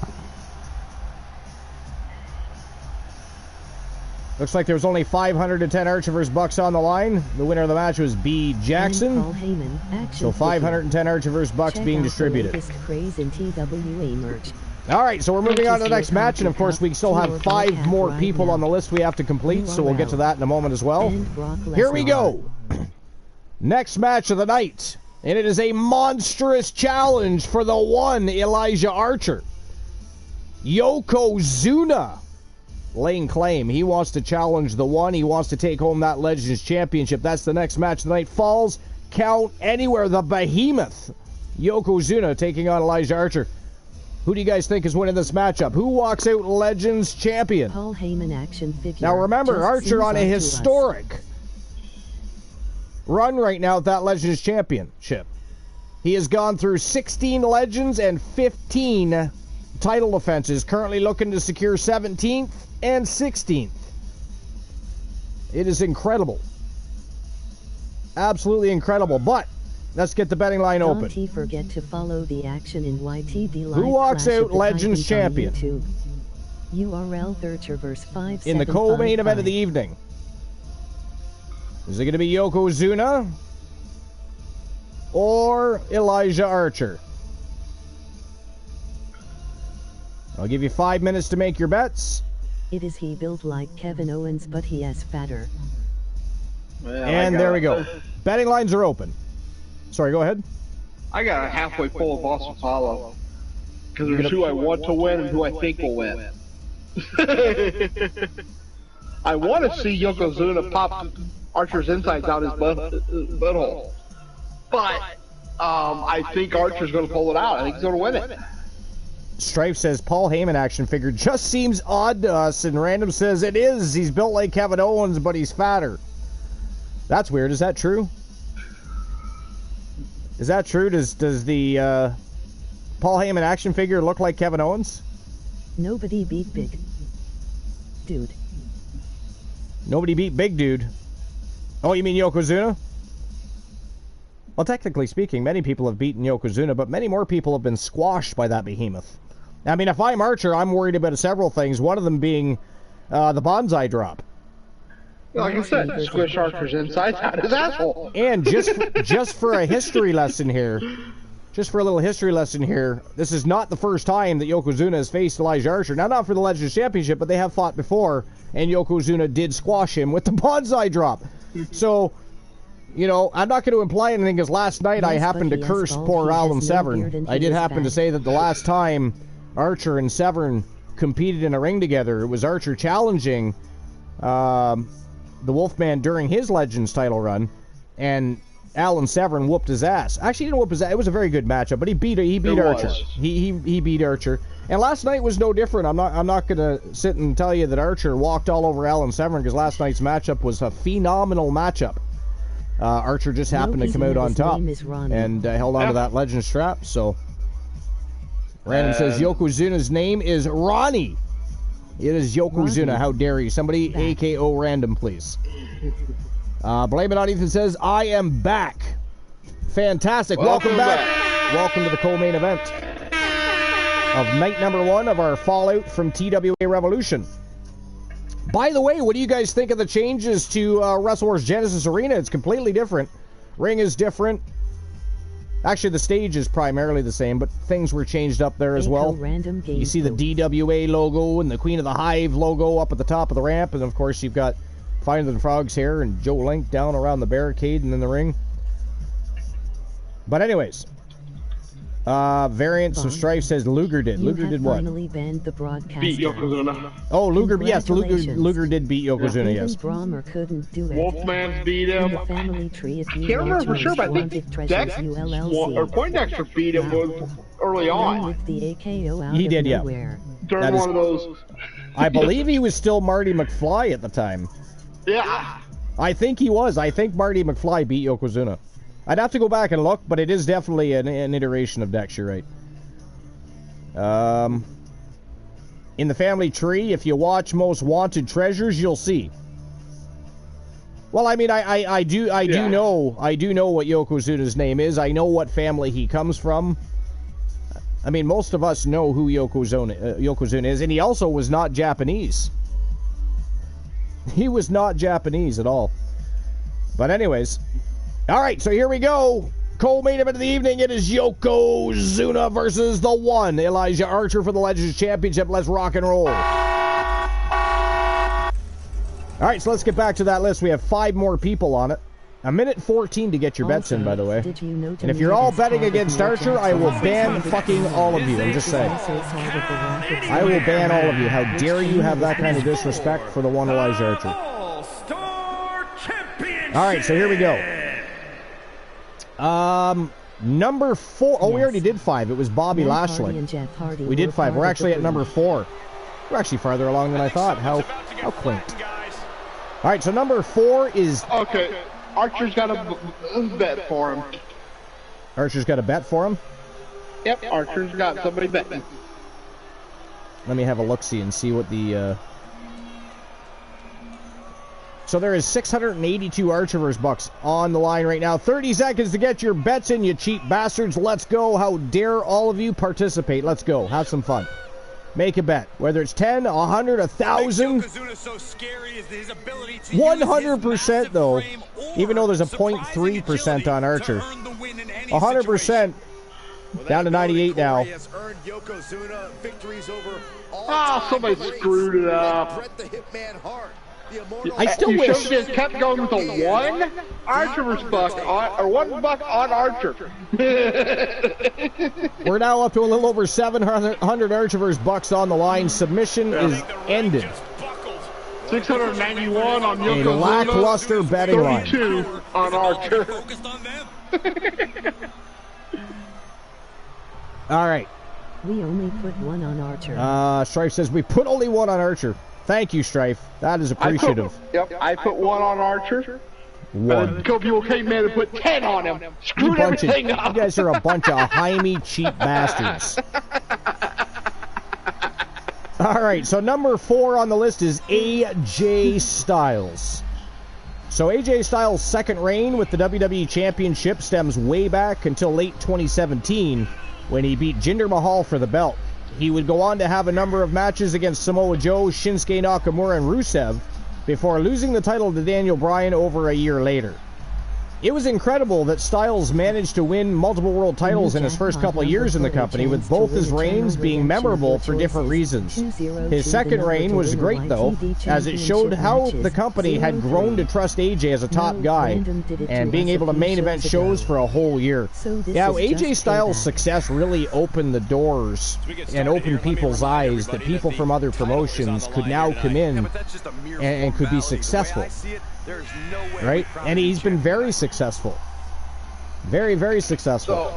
So, the thing is, when it comes to AJ Styles, what I've seen in WWF, I was not a big fan of. I loved him in TNA. Well, I mean, like they were saying, his second championship run, that was stellar. But yeah, I mean, I did enjoy a lot more of his body of work in TNA, but that's only because we've known him longer in TNA. He's getting to the point now where he's, believe it or not, eventually he's going to be a part of WWE and just as successful there as he ever was in TNA. We still have a couple of 2 to 3 years, I think, to get there. But yeah, he's definitely going to be a WWE Hall of Famer. All right, so number 3 on the list. Why was that one so short? Everybody else had a big long write-up. AJ gets screwed. How dare they? All right, number 3 on the list is Drew McIntyre. So it is not truly appreciated how difficult of a task it was for Drew McIntyre to win his first world title, just as the pandemic engulfed the world in 2020. Both of his reigns with the WWE Championship happened throughout the Thunderdome era, and he was more than a serviceable world champion. Drew had really good matches against Seth Rollins, Bobby Lashley, and Dolph Ziggler before trading the title with Randy Orton later on in the year. It is just a shame that he could not perform as champion in front of a crowd, but he will likely get that chance again someday. And yes, if I had to guess, sometime over the next year, you'll see Drew McIntyre back in the championship picture. If I had to guess. All right, number 2 on the list, Roman Reigns, the Tribal Chief, the head of the table. The incumbent WWE Universal Champion has been unstoppable. An unstoppable force as well. Yeah, of course he's unstoppable. He don't defend the damn thing. Yeah, exactly. Right? So, he has been an unstoppable force atop the wrestling world for some time, combining both of the top belts in the company. Roman has had a significant title, title reign, too, as he remains undefeated as a world champion for over 3 years.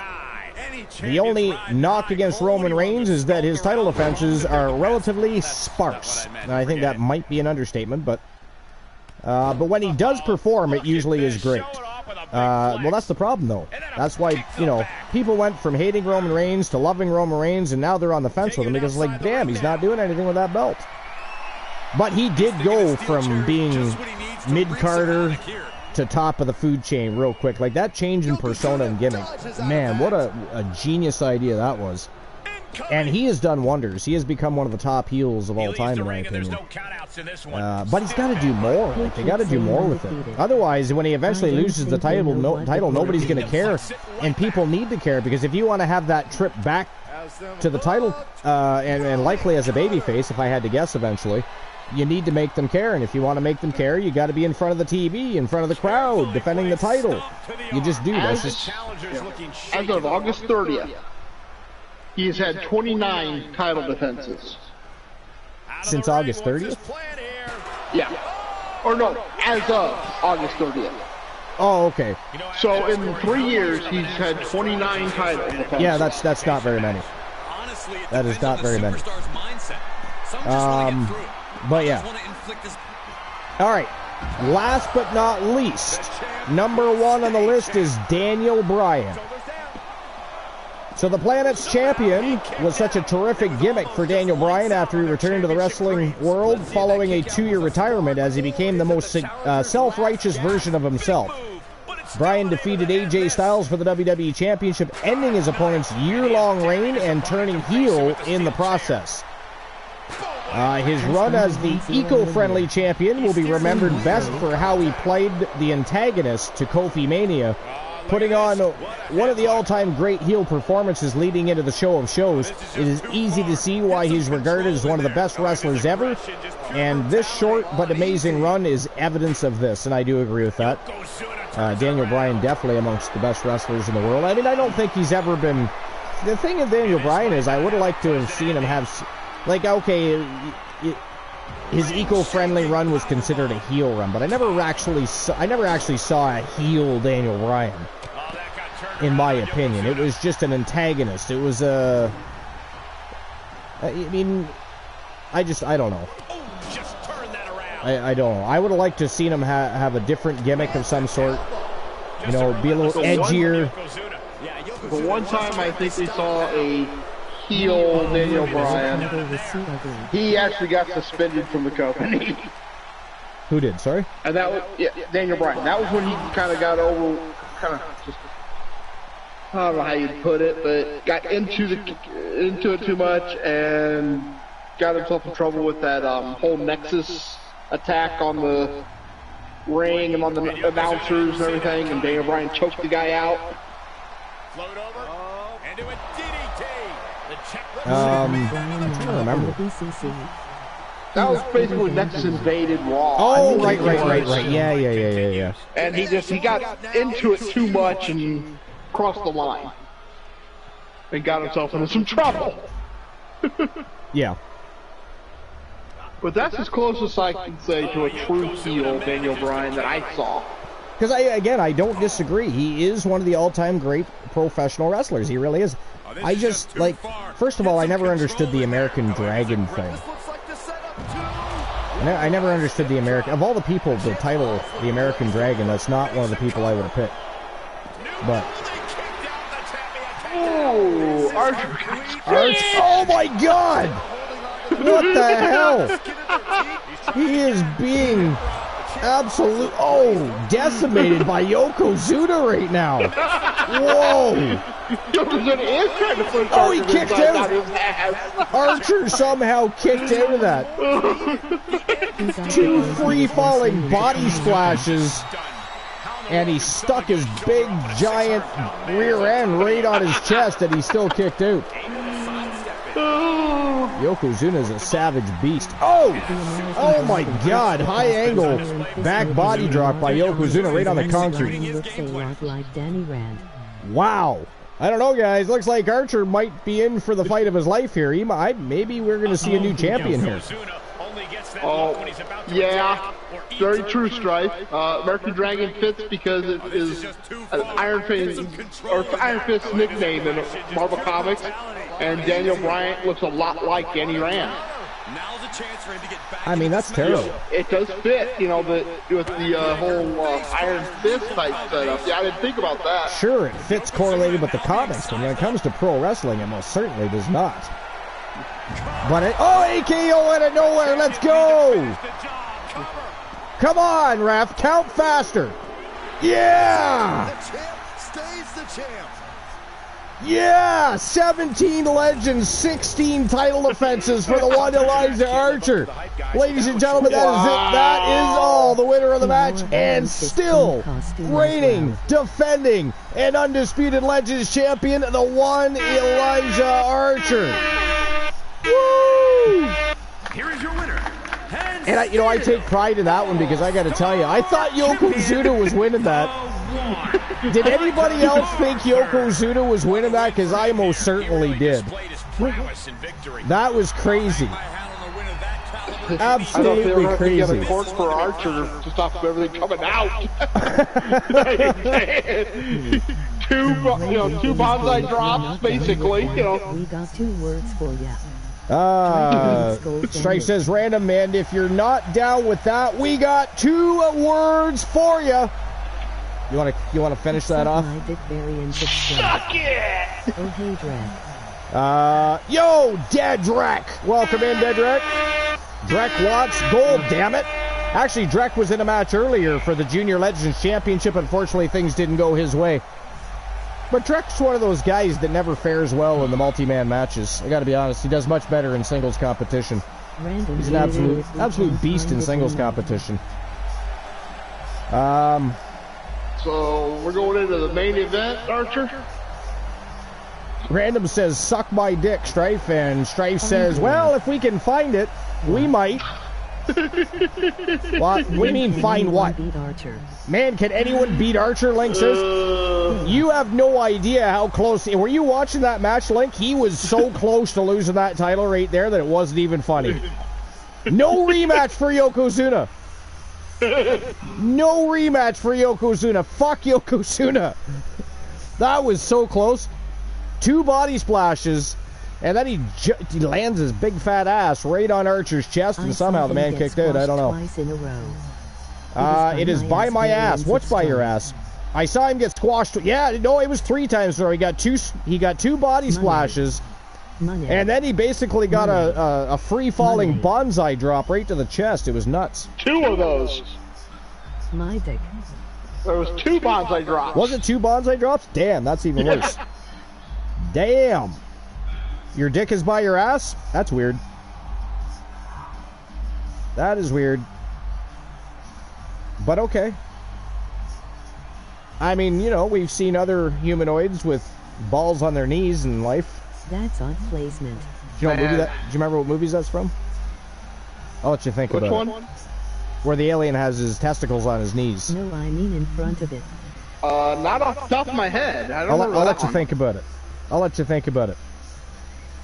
All right, so just to recap that list real quick. Actually, what I'll do first is I'll get the payout here. Spaceballs.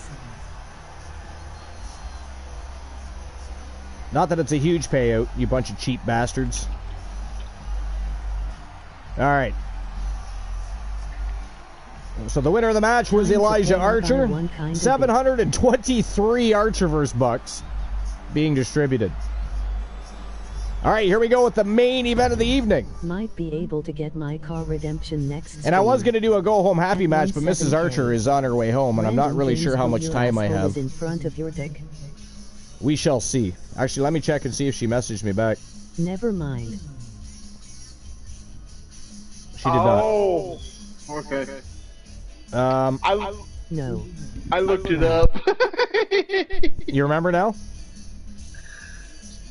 Undiscovered country. Undiscovered country. There you go.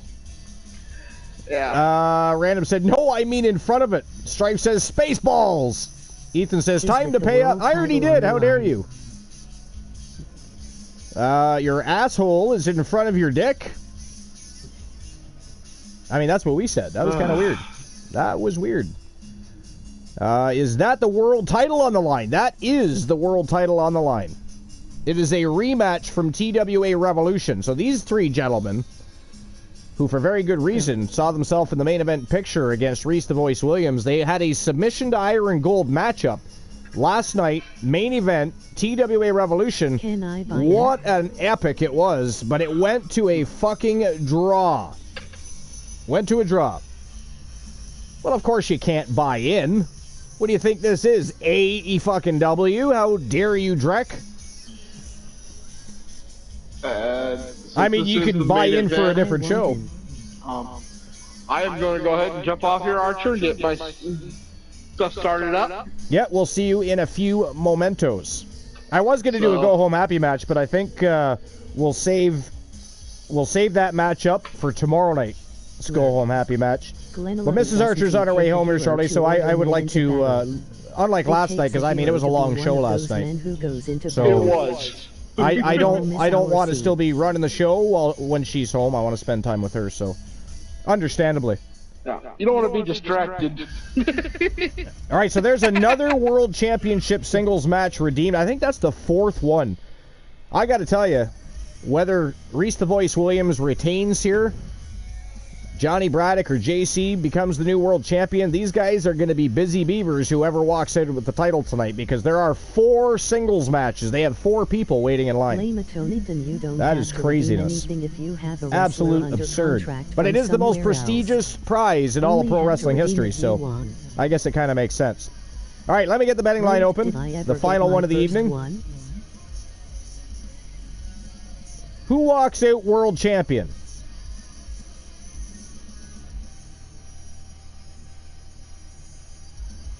Who walks out with the most prestigious prize in pro wrestling history? Variants of Strife been so confused. Is it going to be the Terror Johnny Braddock from Team the Turret Man? Is it going to be JC from Team Sir Jack the Greatest? To win a channel redemption of your choices, 202. The number to win a YTD championship matches, 03. Or is it going to be the reigning, defending, and undisputed champion from Team 3 TV Reese? Reese the Voice Williams. An OG member of the Archerverse, not to mention. Gonna give you guys 10 minutes this time to make your bets. Play. Blame it on And there we Ethan. go. Your Betting lines are numbers open for the main 8. event of the evening. Good luck. Blame it on Ethan. There are some And here we amazing and go. fun channel rewards Wrestle to choose Wars from if World you are. Wrestling Championship on the Blame it on line. Ethan. Whisper Triple us. threat elimination Well, style explain it matchup. better. Falls count Who is the guy in anywhere. the middle? Play. Johnny Braddock, Random JC, Gamesville, your numbers are Reese 4, the Voice 0, Williams. 3. Let's Good fucking luck, go. Random Gamesville. There are some amazing and fun channel rewards to choose from if you a. All right, and just to recap that list we did.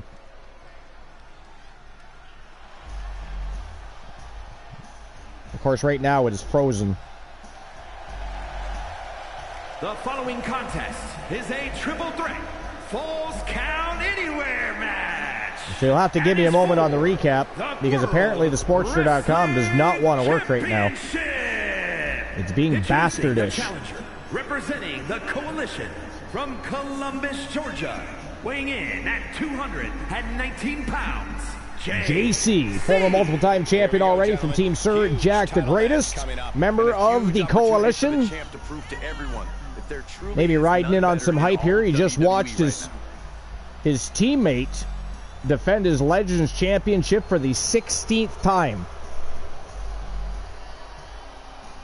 He has poured blood, sweat, and tears into obtaining this title opportunity. Now, he needs to close the deal and become champion. 16 championship title defenses. And I'm still waiting for that page to open. I have no idea why it's being a dick. It is all locked up.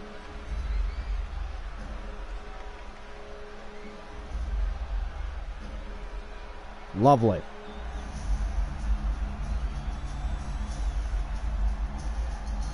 And introducing the challenger, representing Demolition from Chicago, Let's see if I can find him another way. Hold on. weighing in at 255 pounds, the Terror, Johnny Braddock.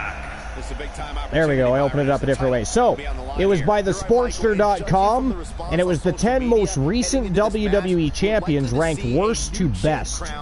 And it was published by Mark Callow on September 8, 2023.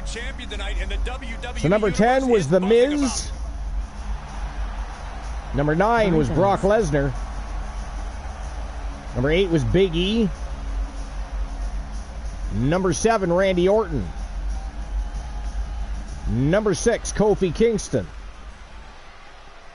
Number 5 was Bobby Lashley. Number 4 was AJ Styles. From Boston, Massachusetts. Number 3, Drew McIntyre. 57 pounds. Number 2, Roman Reigns. Wrestling champion. And last but not least on the list, from best to worst, Daniel Bryan. Actually, it was worst to best, I believe. I think I just misspoke. No, it was worst to best. Okay, never mind.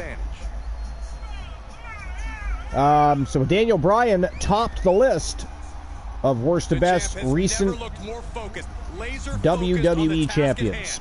And that's the list for the night. All right. And, of course, once we're done here, we're going to be invading the Glanolaverse. And then tomorrow night, night number 2 of our Fallout shows, stemming from last night's TWA Revolution, there's going to be some great matchups, of course, including the Hart Foundation looking for some vengeance after losing their World Tag Team Championships to the Samoan Coalition. It's going to be a lot going down. It's going to be an interesting evening, to say the very least. But it is main event time, and then it is invasion time. Here we go. How important is it for a superstar to use their surroundings? Last night was a Iron to Submission Gold matchup, ended in a draw after an absolute masterclass in the ring by these three. Tonight, there will be no draw. There will be a winner. Whether it's the reigning defending champion, the Terror Johnny Braddock, or JC, somebody is walking out with the World Championship tonight. 566 unlucky. Good luck, Random Games. All right, I'm just going to step away for a moment. I just have to use the facilities. I will be right back. That was some vicious DDT we just saw. Play. Blame it on Ethan. Your numbers are 7, 2, 9. Good luck. Blame it on Ethan. There are some amazing and fun channel rewards to choose from if skipping the rest. Tragic. The elbow finds the mark.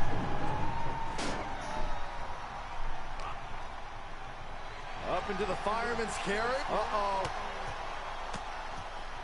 Elbow thrown. Saying not today. Oh, this. What a headbutt. Lands face first. This is just brute power.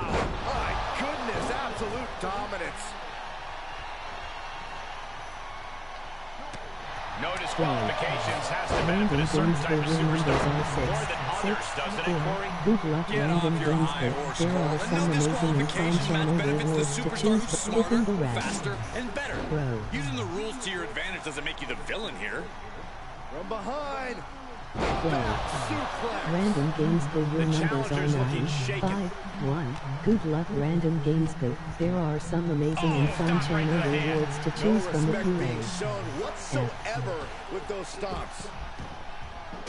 Outside the ring now, he has no need to rush.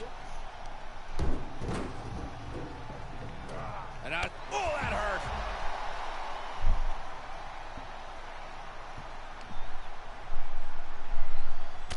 Elbow after elbow after elbow. Roll, Derek. Into the pin attempt. 2. He narrowly avoids the count. He's still in the fight, but for how much longer?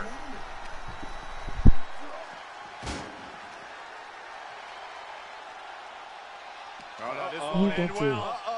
Plays a show, folks. Double choke slam. It's always good to find a partner in a situation like this, but that can To see quickly a complete sour. list of champions from each respective brand, simply type Rack attack coming. to skipping the rest.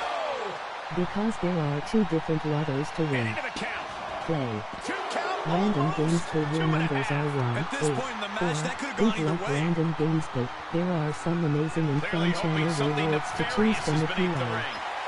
Superstar. He's got Today, one thing on his random mind with games, that there is chair. Kenny It has Omega. nothing to do with lounging. And he'll leave the ring for this next stretch. Check out the latest plays in TWA merch. And Purchase shoulders your are down. coffee cup, 2. tea, or ball And cap the right champ now. kicks out. He thought he URL. had it. Double stomp flattens the opponent. Why does random keep getting back? I think the paradigm has shifted. Oh, and he just kicked out. The champion's shock is palpable. The champ will have to dig deeper now. Hey, it might be time for a change of strategy. His best move didn't get You the get job to. done. Plays a show, folks. No more. There are 2 lottos to win, so you get to. He's Plays a got him night. scouted. Catches a punch. Future shock. That's gotta be it. 2. No, stops the count at 2. And you got to think he's just one final blow away from not kicking out next time. The bot is supposed to be set up so you can Into the barricade. play more than twice, but since that doesn't work, you have to be involved and limit yourself. The world right now. Goes under the ropes to get back inside. The challenger is not in a great place.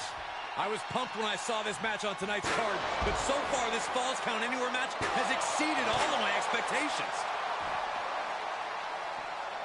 My goodness. I have returned. Sorry about that. Took a little longer than expected. Mrs. Archer gave me a quick call, so I had to answer the phone. But you get 2 plays a show, folks. No more. There are 2 lottos to win, so you get 2 plays a night. The bot is supposed to be set up so you can't play more than twice, but since it doesn't want to work, you have to be an adult and limit yourself to 2 plays a night. Why? Who tried to play more than twice? And yeah, it does. It actually is supposed to be limited to 2. It usually works. Let's see if I can do it again. Suplex brings him down. Could be just Stream Elements acting like a bot hole tonight. Random moving. Yeah, no, let's play again too. Yeah, you should only be able to play twice. I'll have to look into that. But again, it could just be a glitch of Stream Elements because usually it does work. Amazing and fun channel rewards to choose from Random if and you are. Ethan. Gotcha.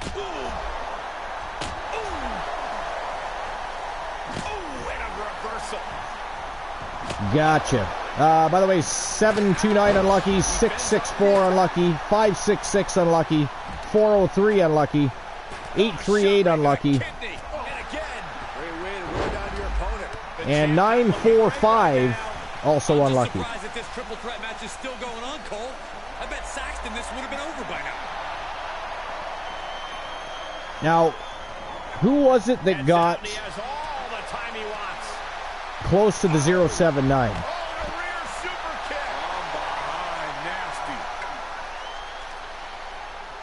That's the other thing we got to keep track of, is who's winning the redemptions. Froggy, I think what we need to do is during the shows, whoever ends up winning it, somebody will have to like put it in the throne room or message me with the winner of the jackpot so we can keep track of it somehow. Unbelievable how this one is still going on. He gets back into the ring. Archer, we get if we guess what number we played? What, Archer, what would we get if we guessed what number we played? We did 38 away from... Oh, that's right. That's right. So it's the YTD Championship up, yeah.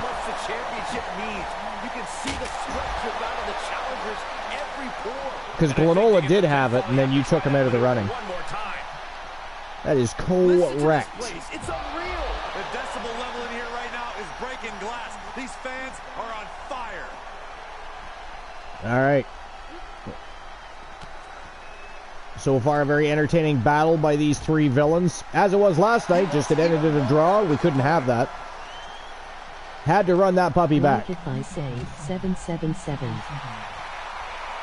I think if you say 777. No. Your numbers are 329, unlucky. Numbers are 201 and 079, I believe. Can he keep it going? Sorry, 202 and 039, not 079. Wait a minute. Wait a minute. Wasn't there somebody... I gotta go back and look now. I'm getting goosebumps.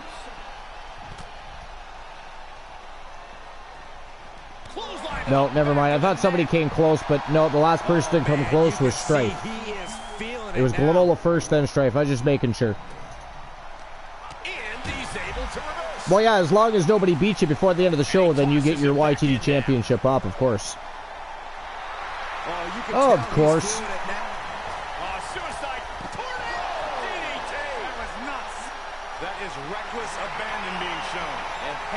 Reese the Voice Williams playing it cool here. Letting JC and Johnny Braddock go at it for a little while here. Well, so much for that. JC's like, no, get your ass over here. You're mine. Repositioning their opponent. Looks like a neck breaker. Oh, forearm right to the back of the neck. Inelegant exit. Braddock tosses JC right down to the concrete. Oh, look at that. Good God. Right in the kisser. Wow, JC has been eliminated, ladies and gentlemen. It is down to Reese the Voice Williams versus the Terror Johnny Braddock for the TWA World Championship. And Johnny Braddock has, of course, held that championship once before. But not tonight, ladies and gentlemen. That is it. That is all. The winner of the match and still TWA World Champion from Team 3, TV Reese. It is Reese the Voice Williams with the big W and retaining his championship. Congratulations to Team 3, TV Reese and Reese the Voice Williams. Big win over JC and Johnny Braddock. All right, well, that is it. That is all for episode number 520, folks. We'll see each other tomorrow night. I did originally say 9:30 p.m. Eastern Standard Time. It might be an earlier start than that. I will let you know ahead of time. But it'll be night number 2 of our Fallout from TWA Revolution. Again, the Hart Foundation going to be looking for vengeance as they lost their championships to the Samoan Coalition. There's going to be a lot going down. You don't want to miss it, so we'll see you tomorrow night live for TWA's 521st episode, our second Fallout show. Wrestle Wars Genesis, baby, is coming your way. But now it is time to go invade the Glenolaverse and see what Glenola's up to. If you're not already involved in the invasion, get your ass in here. Join us. Let's go see Glenola. Come on. I only see 8 villains out of 11. I want to see more. Get in here. We will ban you. I mean, it doesn't hurt our feelings. It'll just hurt yours. We'll be down a member, but we'll gain 5 or 10 more. That's how it works. But anyways, appreciate you guys as always. You guys are fucking awesome. Blame It on Ethan is here. You guys are all fucking awesome. I appreciate you, as always, your unwavering support, both here on Twitch, on YouTube, being involved in the Discord, being part of the Fam Jam in general. You guys are all fucking brilliant and awesome. I love you all. But it is that time of day. You don't have to go home. You do have to get the fuck out of my channel, though. We'll see you tomorrow night. Later.